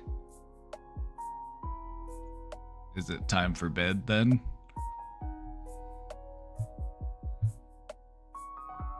Is it time to wish them good night?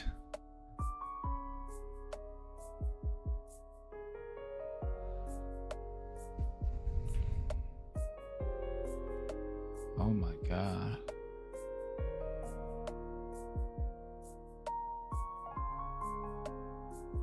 This one looks fake, but this is real. It's got a giant mouth. What's this one called again? Never mind, it won't tell me.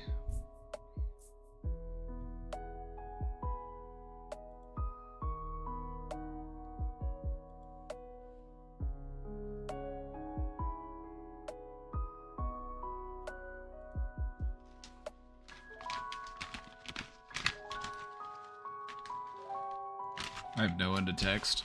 What do you need to communicate? What is it that you feel needs to be communicated to other people right here, right now?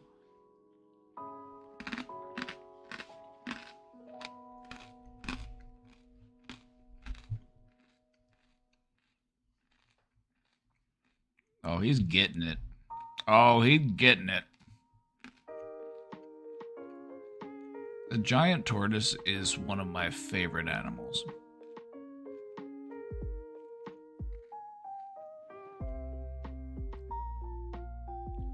Afternoon, Rorschach. Didn't realize I'm streaming today. Yeah, I like to keep you on your toes. Just a little surprise, a little Sunday stream as a treat. I got a later start than usual because I was caught up playing Frostpunk. I was playing Frostpunk.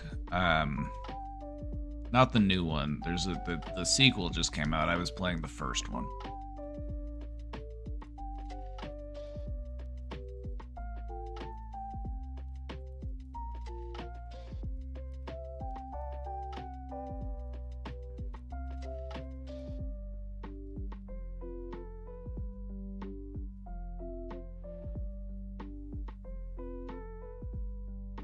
Raccoons.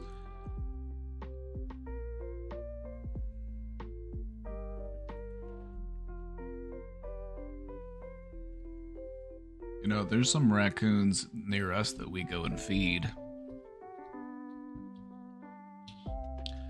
There's some raccoons that we go and feed every once in a while.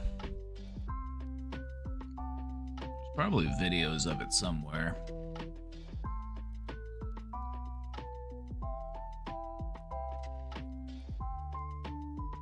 Normally go stream it down at the raccoon feeding place.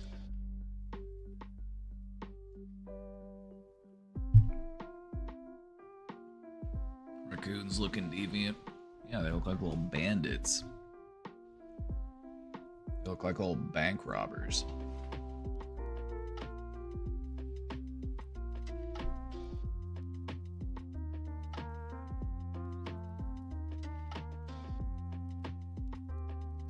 Have you ever seen a hairless raccoon?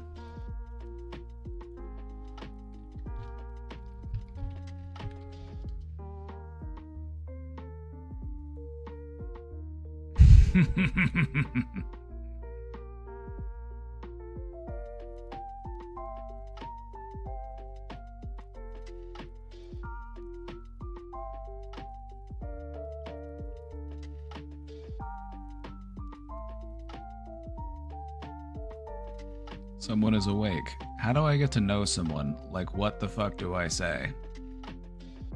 So, tell me about yourself. Or if there's something more specific that you want to get to know about them, just ask them an interesting question.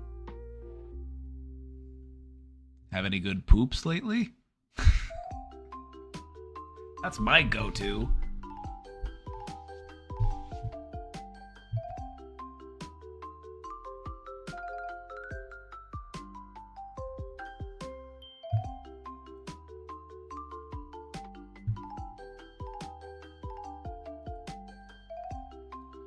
We're all caught up on questions for the moment, so I'm just freewheeling over here.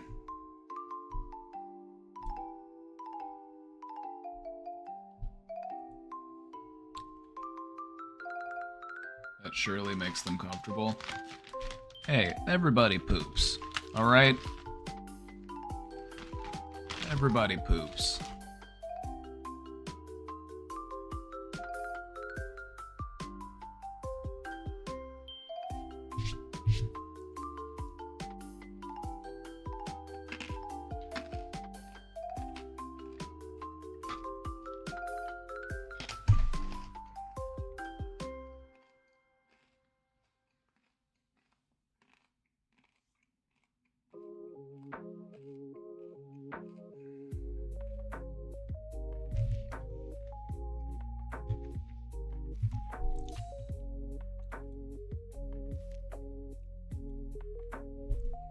Alright, here, I got you. Hold on, I got you. I will help you with this. Hold on, I got you.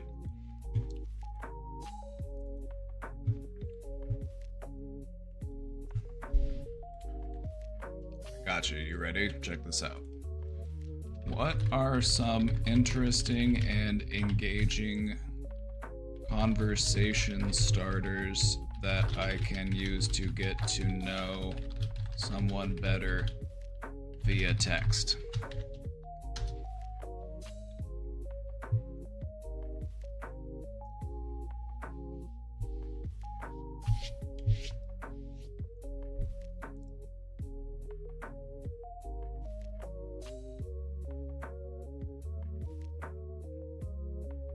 Wow, we got some good suggestions here.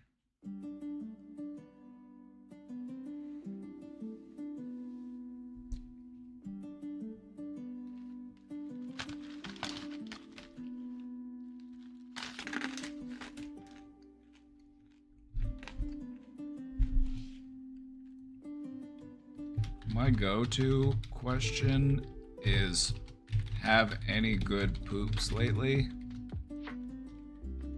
What are some pros and cons of using this question as a conversation starter?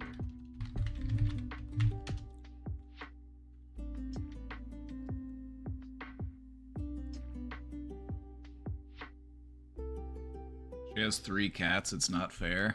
Ask for cat pics.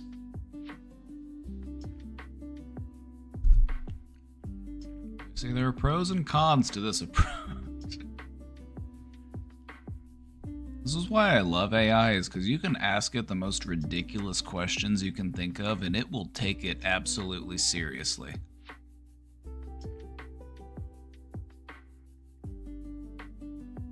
You know, ChatGPT keeps a memory of the things you tell about yourself. I know.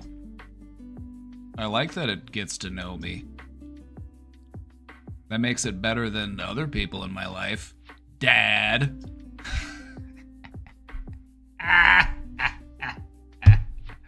I laugh because it's true.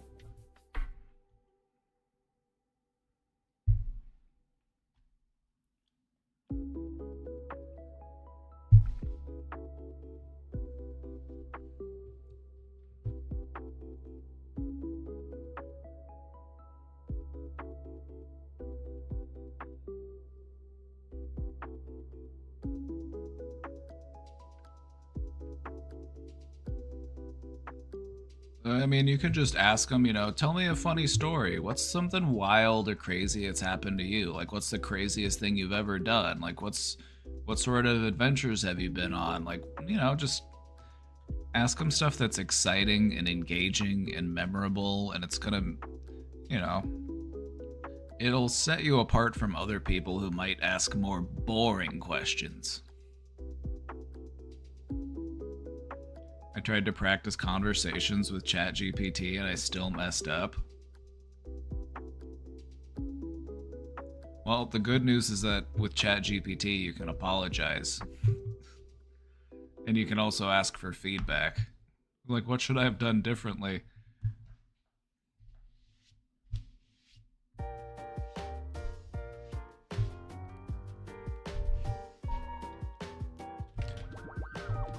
I am currently at 141 Twitch subscribers, and I am streaming right now.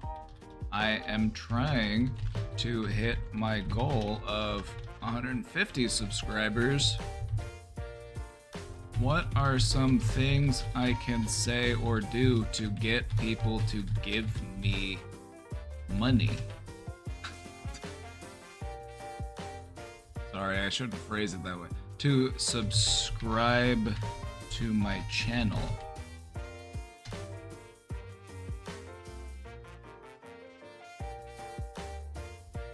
Remind viewers of goal. We're so close to hitting 150 subs. We're only 9 away. If you've been enjoying this stream, consider subscribing to help us reach this milestone. Don't forget, if you're a subscriber, you get access to our exclusive emotes. Well, I'm not gonna lie and say you get special privileges, because that's false. Friar Adam, thank you for the tier 1 sub. It works! It works! We're getting there, we're at 142. When we hit 150 subs, I'll do something special to celebrate. like insert fun idea. Huge shout out to Friar Adam for joining the community. Your support means everything. Couldn't do it without you.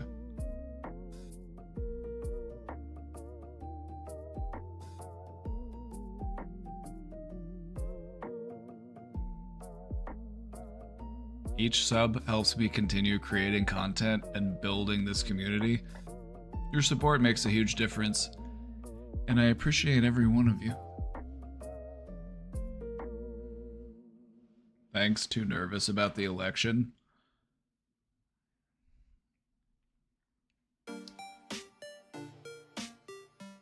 I'm with you. I'm ready for it to be over. Just so I can, you know, prepare for the next 4 years. This is why I hate election night. This is why I hate election night. It's such a spectacle. It's such an ordeal.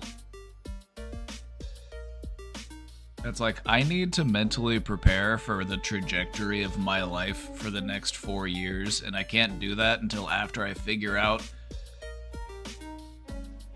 which corporate puppet we have to rally behind.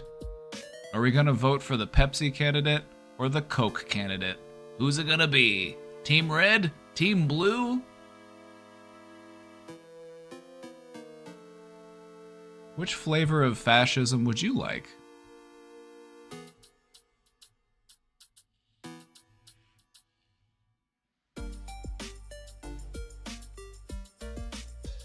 Will MAGA refuse to lose again no matter what?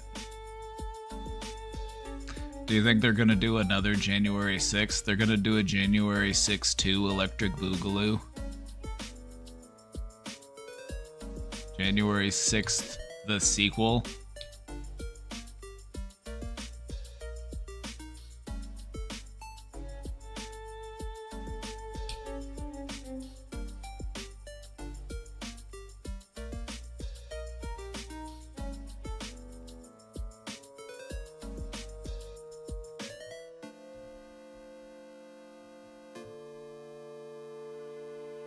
We'll have to wait and see. We'll have to wait and see. I just want to know already, though. Like, I want to know so that I can mentally prepare. It's like, all right, are we going to have to deal with Donald Trump being in office again? Do I have to... Do I have to, you know, start going to protests again? Do I have to start becoming more active and more political? Because I will, if I have to.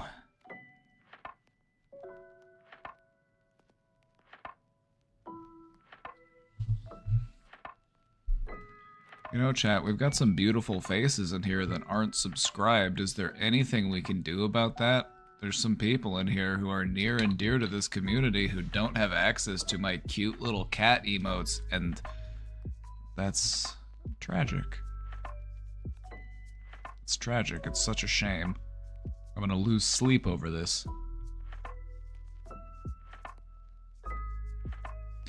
My hope is that Donald Trump's cognitive decline, which he is cognitively declining, he is on a downward trend. The thing about cognitive decline in older people who start to develop signs and symptoms of dementia is that it normally kind of goes like this.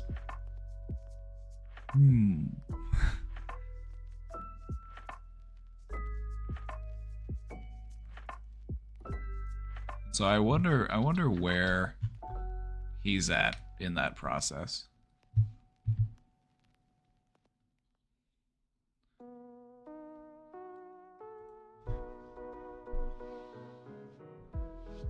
Cannot subscribe, unfortunately. Then help me manifest gifters. Lend me your energy. Let's manifest generosity. Let's manifest a full sub bar. It's gonna happen. Papa, can I ask something here in chat? You've been here how long? You've been here how long? You asked me how... You have to ask if that's okay?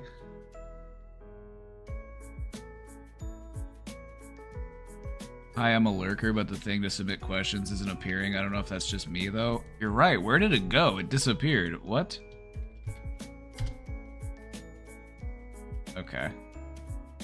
that why I didn't have any questions? Is because it disappeared?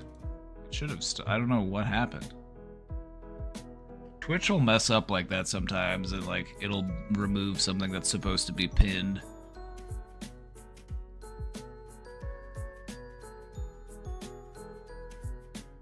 You're a lurker. You're a chatter now. You've evolved. Not that there's anything wrong with being a lurker. We love the lurkers. Lurkers, we love you.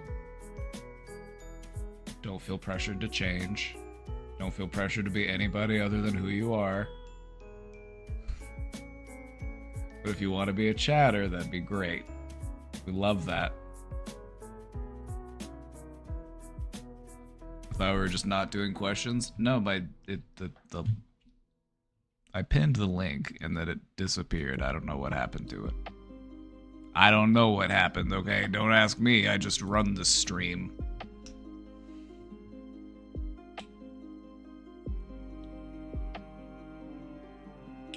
You're right, let me go back and hide in my hole for now. You're out here in the sun. How does it feel?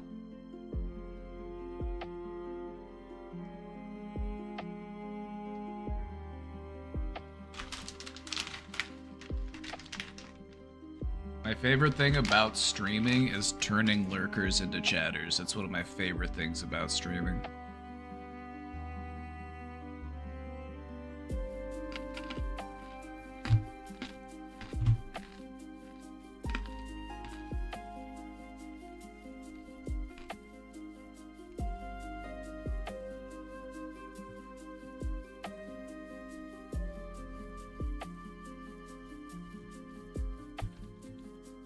A longtime viewer of my Twitch stream, Alaylin, fears that they do not have enough interesting things to say.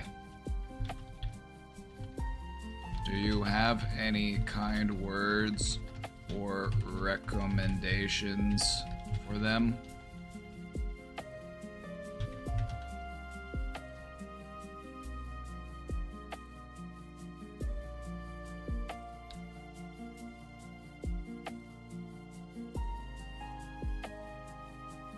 They think that you're being way too hard on yourself.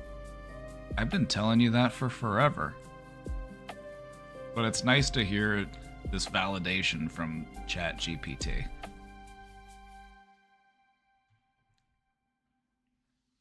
Being interesting isn't about saying the most exciting or groundbreaking thing every time. It's about being genuine and engaged.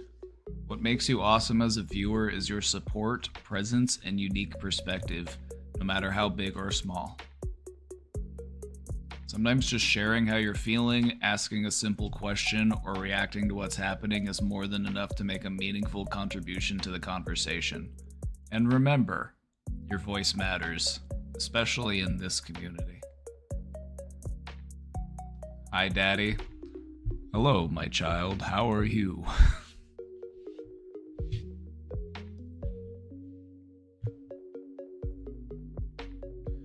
The job I quit while working when things got really stressful, I found myself getting too forgetful in a new way I've never experienced before. Like I'd forget what I started the medication for a patient. I keep going back to check and always be shocked that I actually did start it and actually document it, but I have no memory of it. Why does this happen? How do I deal with it? It's scaring me, TBH, because what if that leads to a big, stupid, avoidable mistake?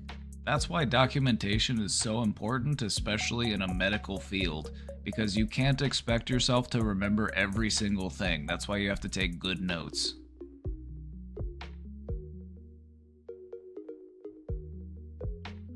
One of the nurses actually got angry at me for that, and it just made it worse. I mean, you're learning. Are they... Perhaps they're just trying to motivate you in their own ineffective way. They're like, grr, be better. It's like, okay, but maybe you could help me be better.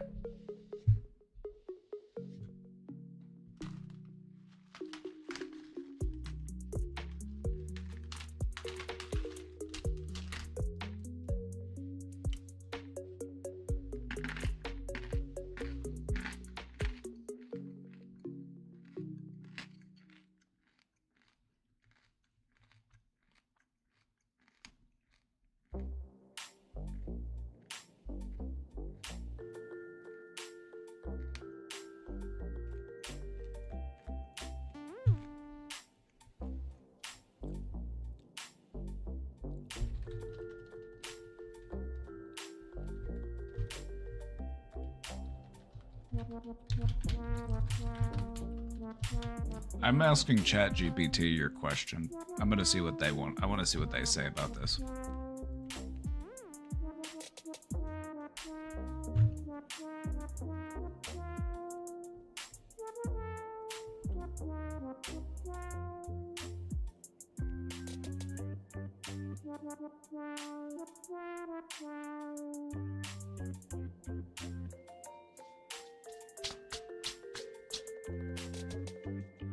I hope this robot doesn't replace me. It's gonna steal my job.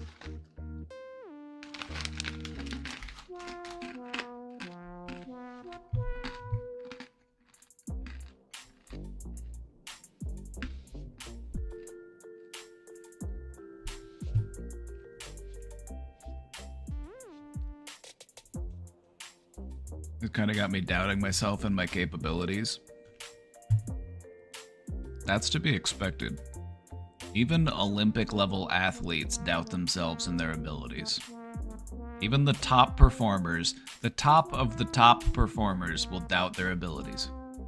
Because it's doubting your abilities that actually pushes you to improve. It pushes you to expand and to grow your capabilities.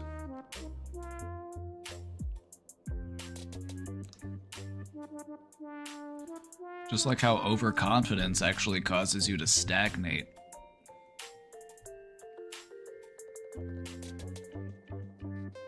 Sorry to leave so quickly. Well, I'll bonk you on the way out.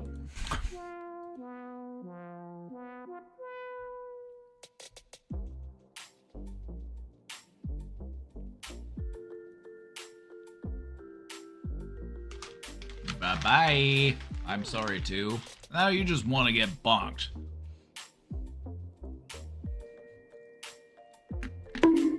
But I will. I'm starting to think that you all like getting bonked.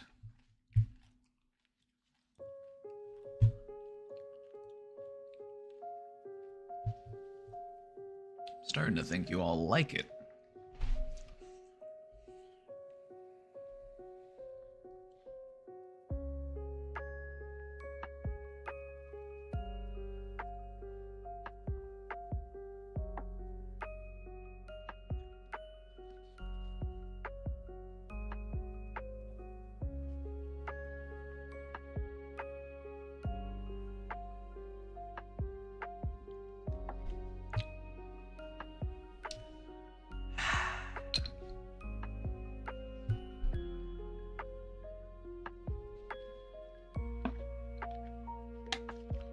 I'm trying to hit 150. I'm trying to hit 150. Who's good for a sub? Who's good for a who's got that prime? Who's got that prime laying around? Who wants to drop a prime on you, boy? Who wants to gift a sub to somebody who isn't subscribed? Who wants to be kind and generous?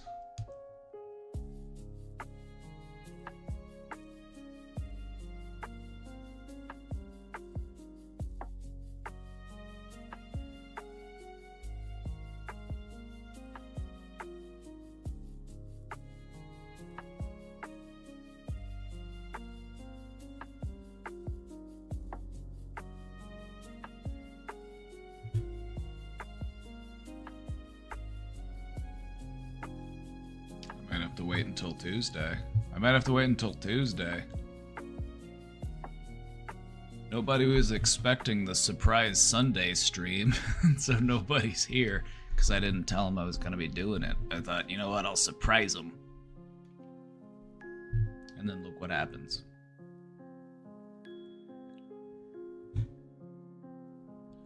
But I'll hang around for a bit longer. I'll wait to see if we have any more questions. I'm here to help.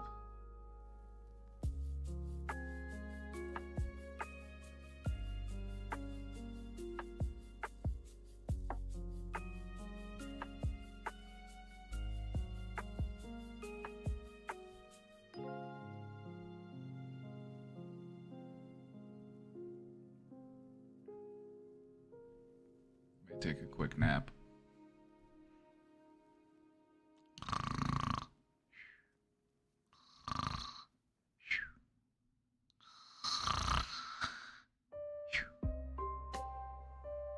Me.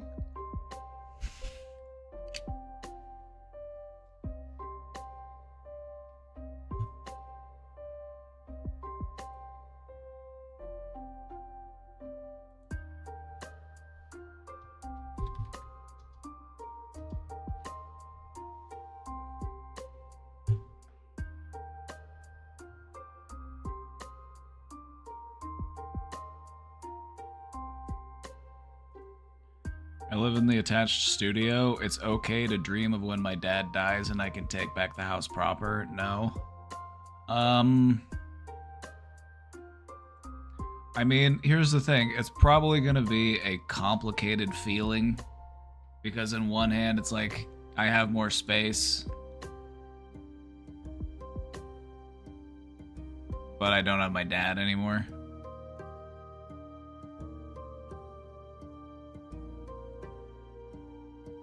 Is it okay to dream of that?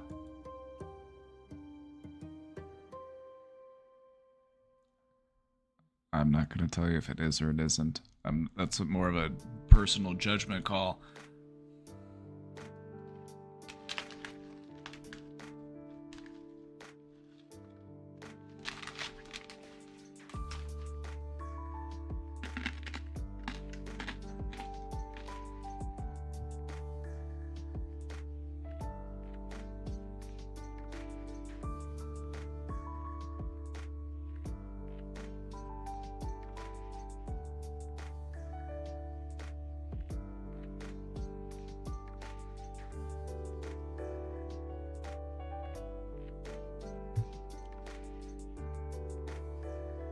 I don't obsess over it, just finding out worse stuff about him since mom passed, but all's well.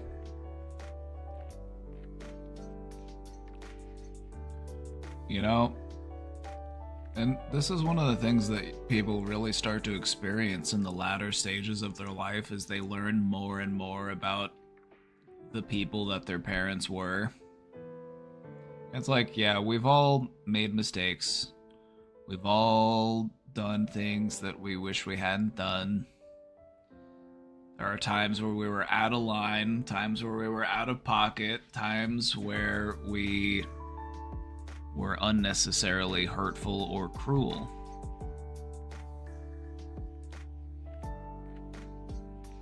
And it's about how do we learn from those things? How do we grow? How do we try to be the best version of ourselves?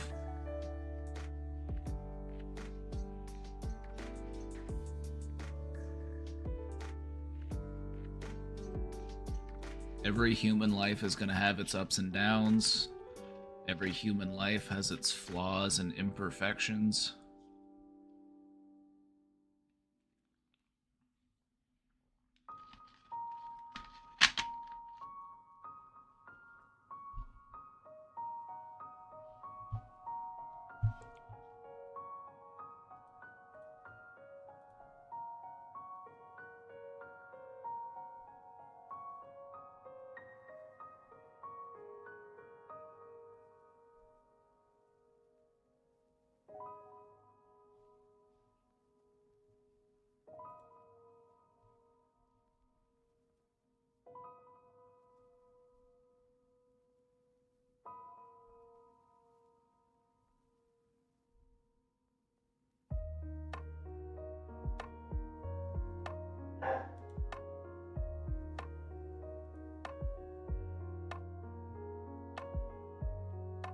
Not to hog.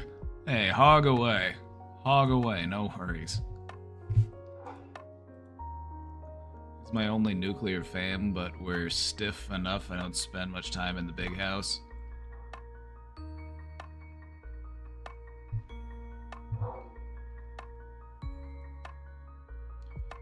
Yeah, family relationships are complicated. Family relationships are complicated because to one extent it's like I'm related to this person and I feel like I'm supposed to like them.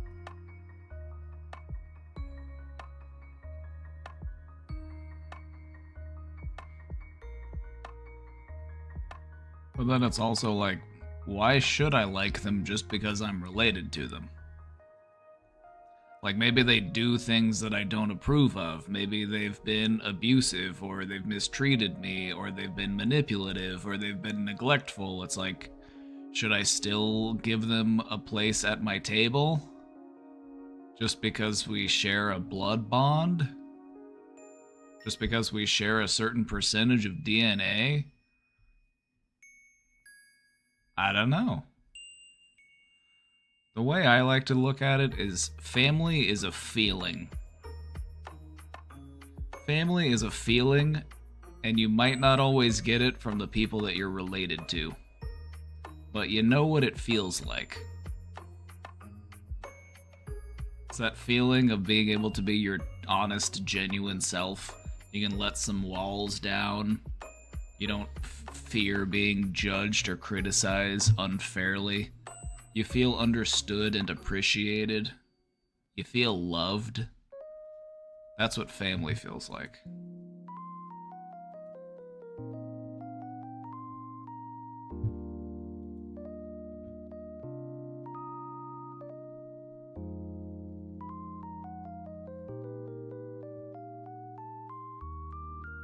No internal life, occultist and a Christian fascist, among other things. Oh. Well. It's a shame. It's a shame that he turned out that way.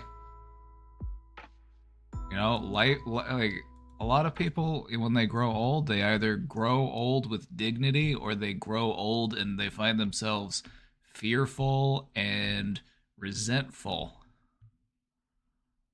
So when you grow old, I would recommend trying to be one of the ones that grows old with grace and dignity. Not one of the ones that just continues to become more and more fearful and isolated and shut off.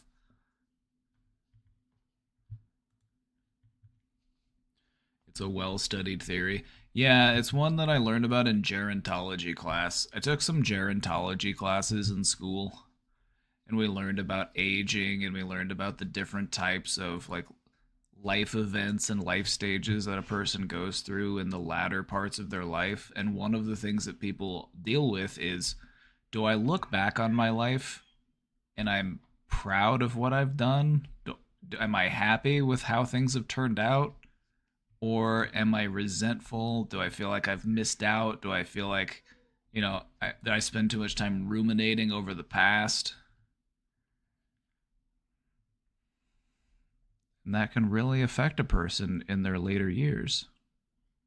They can find themselves to be really remorseful and really angry. Because they feel like, well, I'm at the end, and what have I got to show for it? My kids won't call me?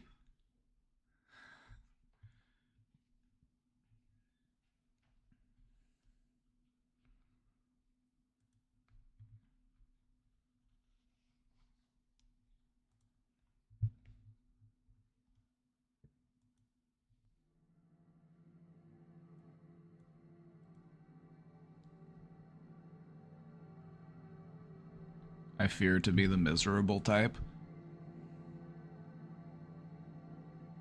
Well, I'm not allowing that. I expressly forbid it. You have to grow old with grace and dignity and compassion.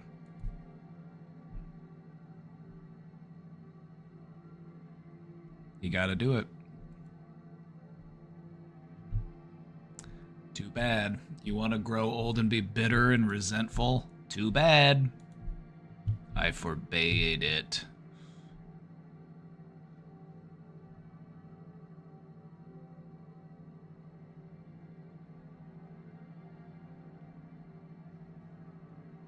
Dad and I cope fine, but I'm skittish to relationships now.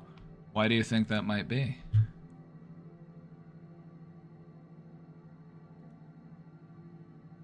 Any relationship requires a certain amount of vulnerability on our parts. We have to let people in, and sometimes that's scary. Sometimes we keep ourselves isolated as a way of trying to keep ourselves safe.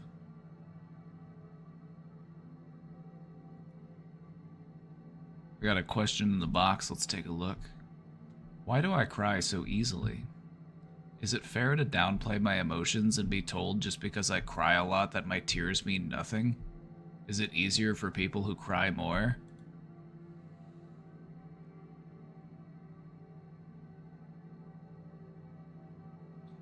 Let me just say that the type of person who goes around judging and criticizing somebody else for the frequency that they cry is very likely not very in tune with their own emotions. Judging someone else for their level of emotionality, it's just not it. It's just not it.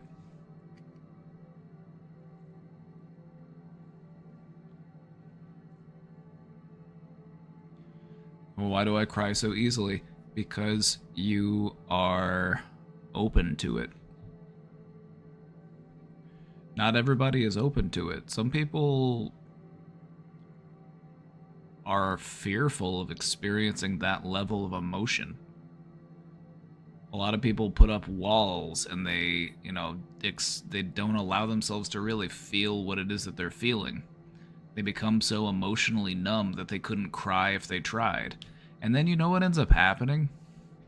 You know what ends up happening? Is the type of person who goes around and judges other people who cry. You know what ends up happening to them? They find themselves in a situation where a loved one dies and then they're like distraught because they aren't able to cry. They've spent their entire life invalidating their emotions and bottling up their feelings and not allowing themselves to feel that whenever they're in a situation when they feel like I should feel something now, they can't.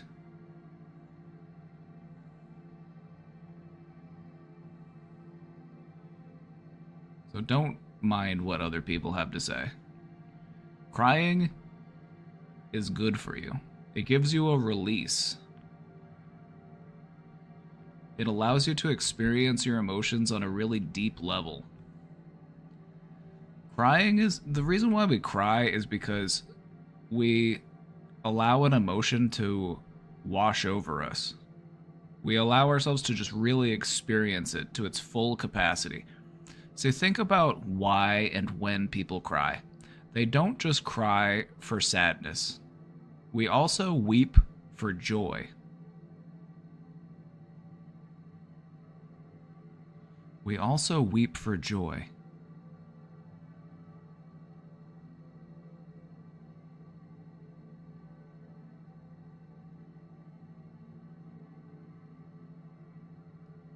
And so the significance of crying is just, it has to do with the depth of that emotion and the amount of that emotion that you're actually willing to experience. You're actually comfortable enough to just let it wash over you.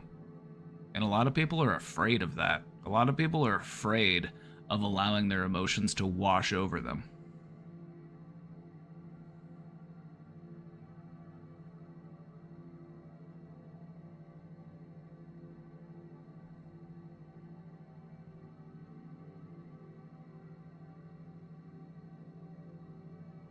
So, feel what it is you need to feel. It's as we say, you gotta feel it to heal it.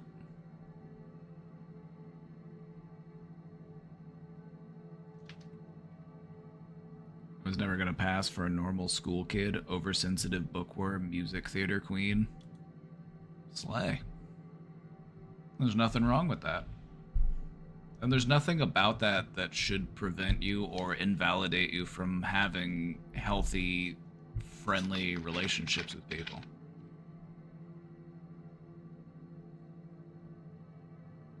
Also, what is normal? What is normal? Normal doesn't exist. There's no such thing. There's average, there's baseline, but there's no such thing as normal.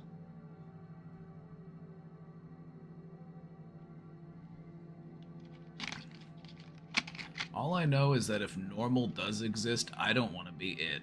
I would rather be anything else. You know what when I think of normal, I think of boring.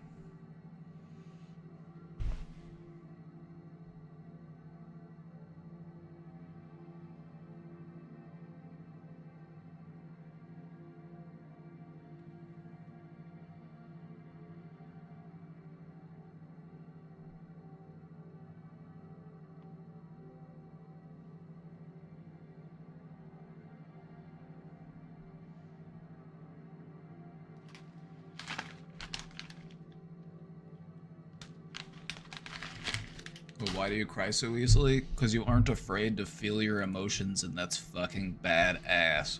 That's why.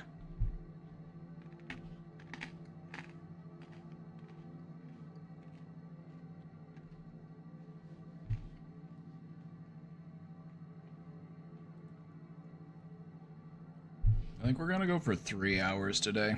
We're gonna go for 3 hours. It'll be a little bit of a shorter stream. I got started late.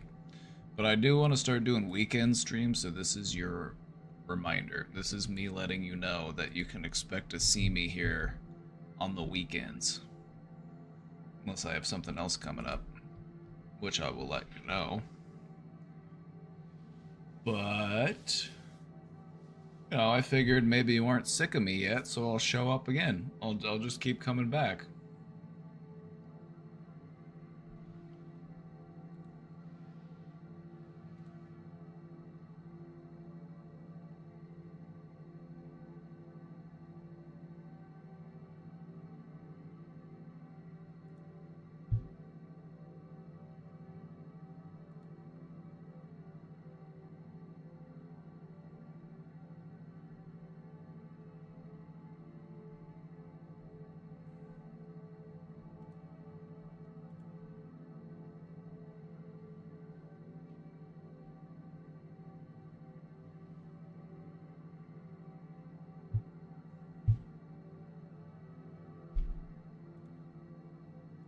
Alright, bring back the animals eating watermelon.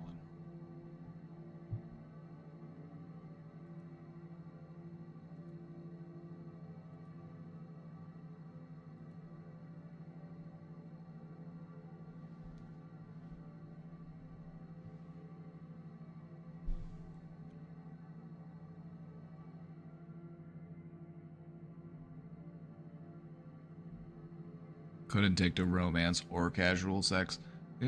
We're learning more, and more people are realizing that things such as being aromantic or asexual, they are a thing. Like, not everybody's interested in those things. They aren't for everybody. That doesn't mean that there's anything wrong with you. Look at the size of that melon.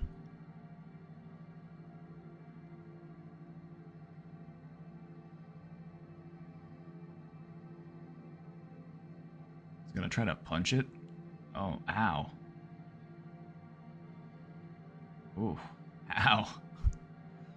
Oh my god, ow. Ow!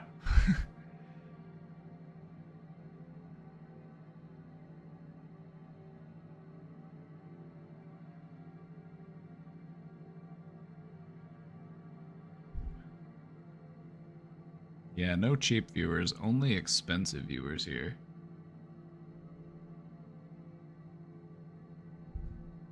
Yeah, I wouldn't recommend doing that with a melon. Not with your hand.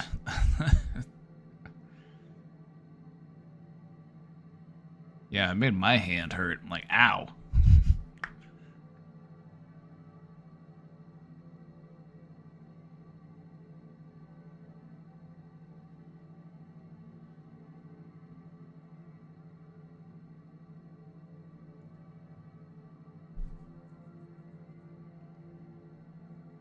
Is it hippo time?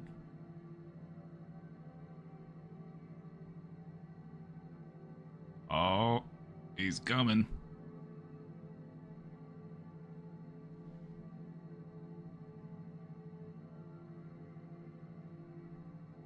One of the miracles of nature, being able to watch a hippo eat a watermelon.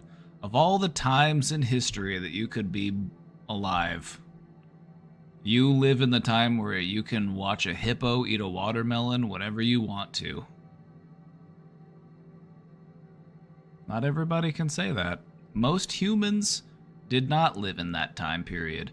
Most humans had no idea what a hippo was, or even what a watermelon was.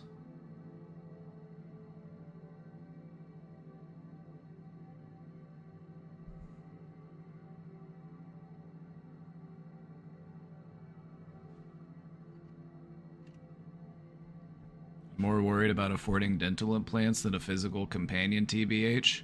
Hey, sounds like you got your priorities. Nothing wrong with having your priorities figured out.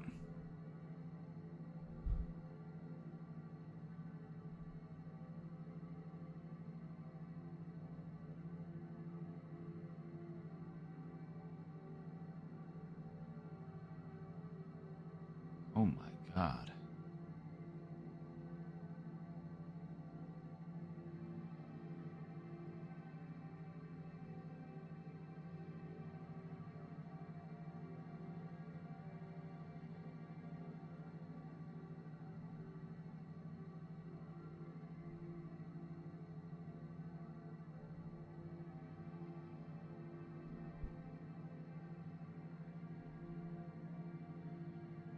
I want to be a hippo.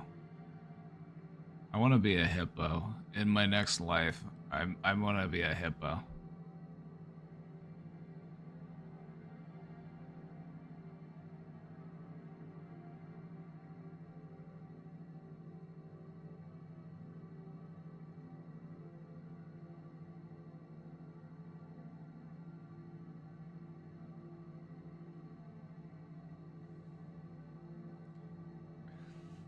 We've tasted more nacho cheese flavoring than Medieval Kings. I think about that sometimes. You and I eat on an average day things that would kill a child in the Victorian era. If you went back in time and gave a child in the Victorian era a flamin' hot Cheeto,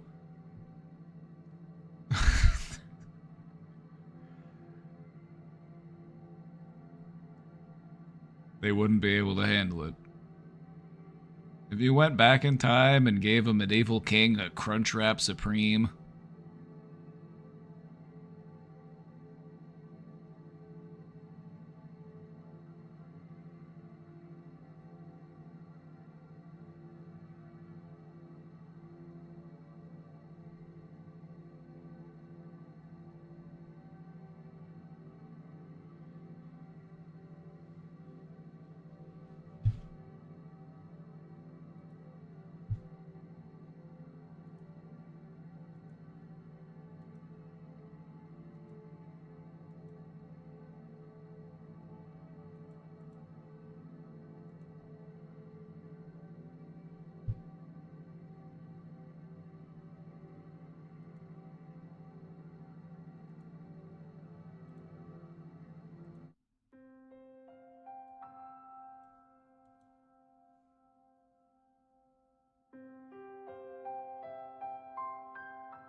Mu Dang must be protected at all costs.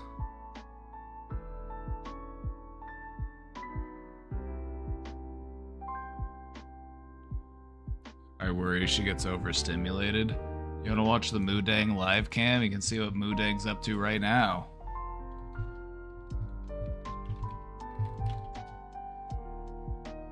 Mu Dang is asleep right now. It's 5:30 in the morning.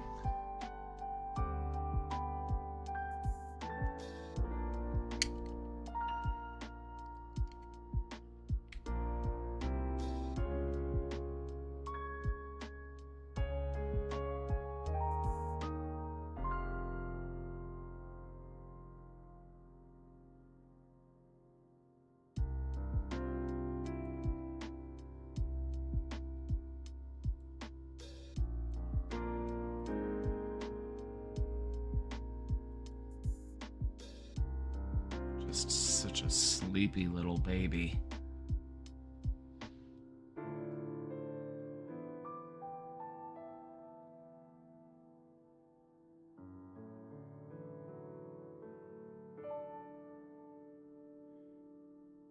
Just so shiny. There's just so much going on with Mu Dang. It's like, it's the size, it's the shininess, it's the body, it's the the energy. Just this round, shiny little gremlin.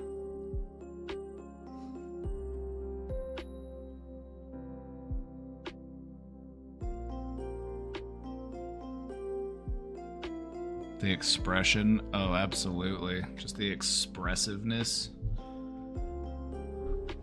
So right now in Thailand, it's 5:30 a.m. and Mudang wakes up at about 8 a.m. So if you watch the live stream, you can see the morning time here in a few hours. I was watching it last night. I was like, Mudang's awake.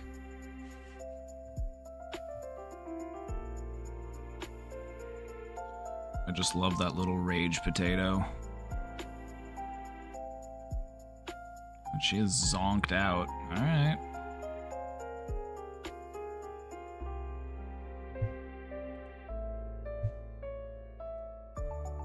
The rage potato.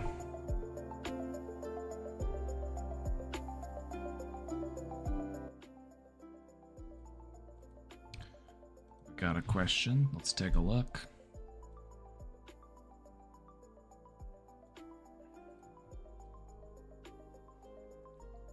How do I feel my past situations to process them and get over them?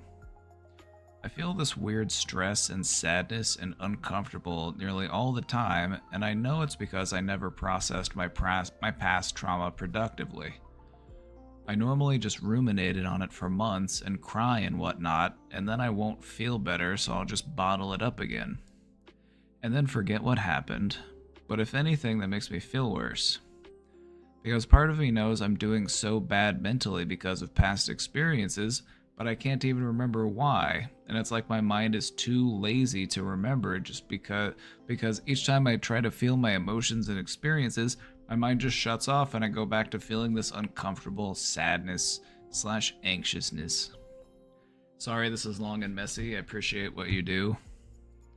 Then appreciate this for apologizing. What you are describing is not unusual, especially when it comes to dealing with trauma. One of the things that our brains will do as a way of protecting ourselves from becoming overwhelmed when it comes to thinking about things that are stressful or thinking about things that have hurt or things that are traumatic for us is that they will shut off. As a way of avoiding feeling overwhelmed, your brain has built-in features to shut it down. Kind of like how your computer will shut itself down if it starts to see that it's overheating. In order to avoid doing damage to itself, it will shut itself off. So here's the thing.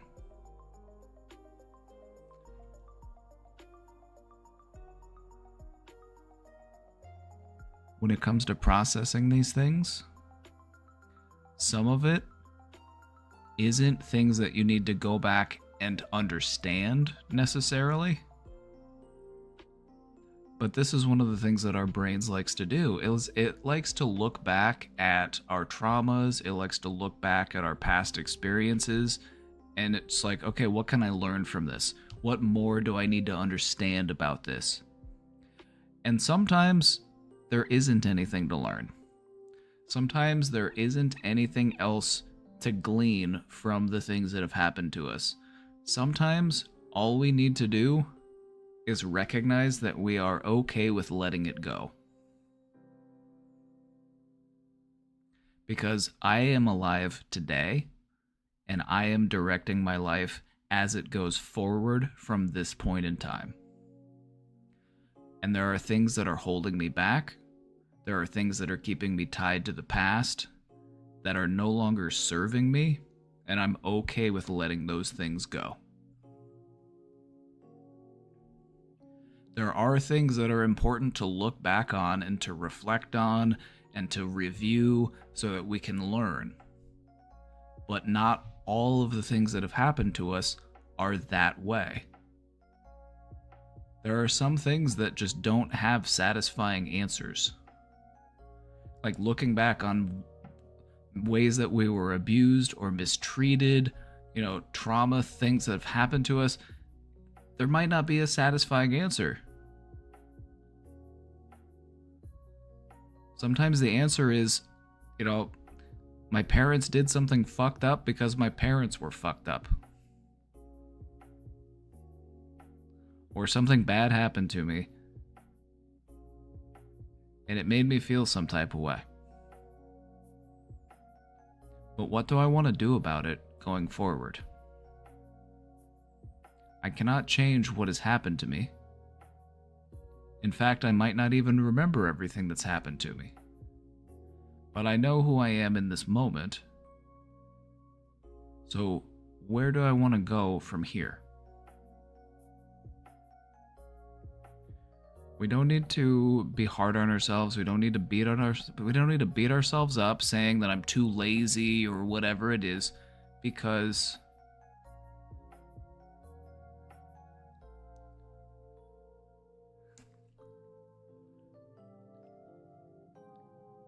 we might simply just not remember. We tend not to remember what was said to us, but what we tend to remember is what we felt,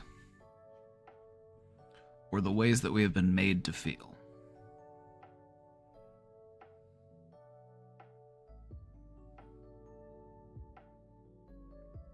And so sometimes healing from trauma is accepting things for as they are. The things that happened to me. Where do I want to go from here? Do I want to allow the things that have happened to me to continue to affect me? Or are there things that I'm ready to let go of that no longer serve me?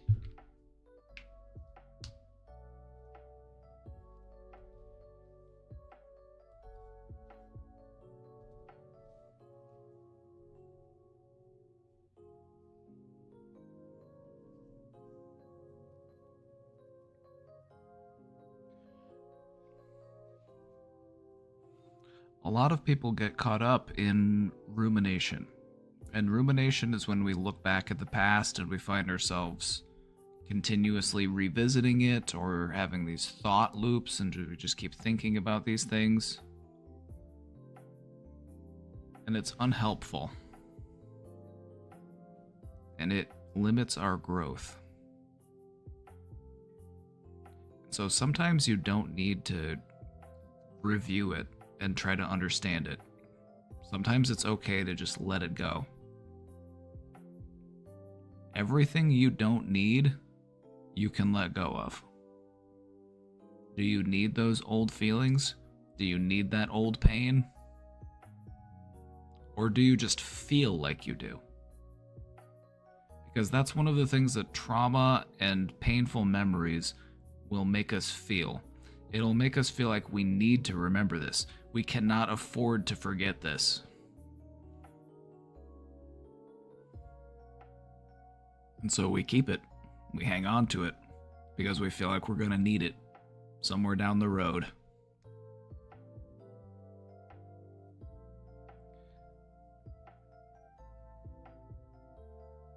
So do you need it? Or would it be okay if you let it go? And all I would ask is that you ask yourself this question: what would it be like if I let this go? What would it feel like if I let this go? You don't have to let it go yet, because letting go of things takes practice. Letting go of things can take time. But what I would recommend is just starting off by taking a look at what would things feel like if I did let it go? And just thinking about that.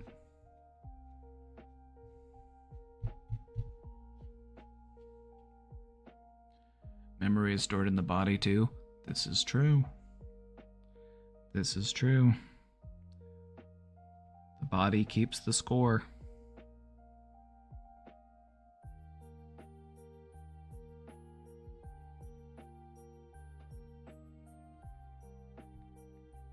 Many of our past stresses and past traumas are stored in our bodies, rather than in our minds.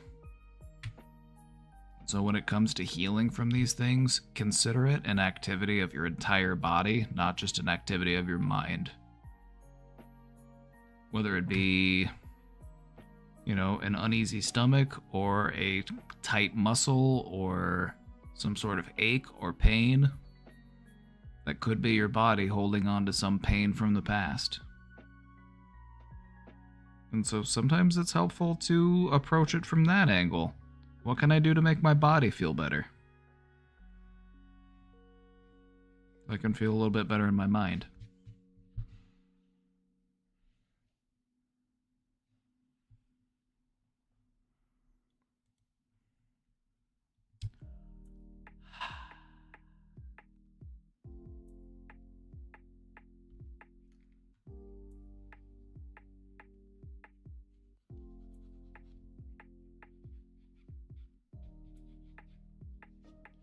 Whenever a memory is especially painful, or it creates a large amount of emotion within us, or if it's a memory that we have held on to for a long time, we get this perception of it that we need to hold on to it. Our minds tend to prioritize beliefs or thoughts or feelings that have created a large amount of emotion within us. And so we remember our past pains. But also, if we have held on to this thing for a really long time, we get used to holding on to it. And so, just because you've held on to something for a long time does not mean you need to hold on to it forever. We don't want to tie our pain into our identity. And this is sometimes why letting go of painful things is difficult, because pain finds its way into our sense of self. It works its way into our understanding of our identity.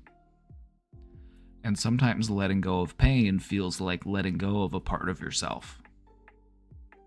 And that's why it's so hard.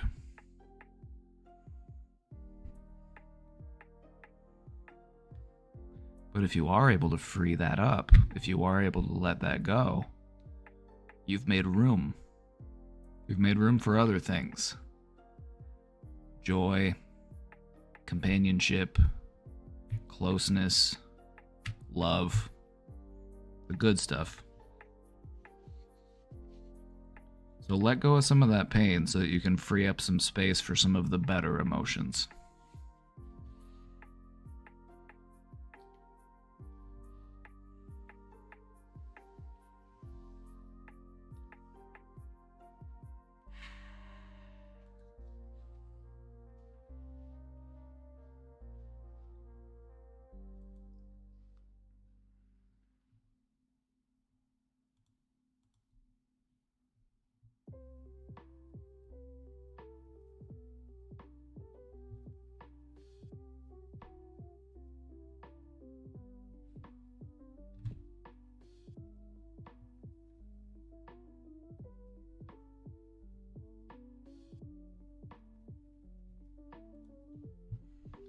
Well, gamers,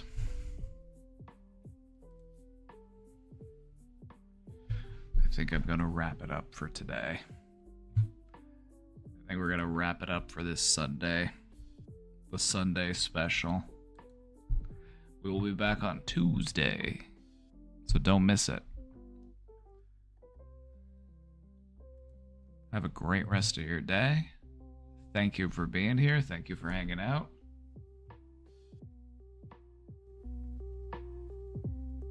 We'll see you next time. Peace.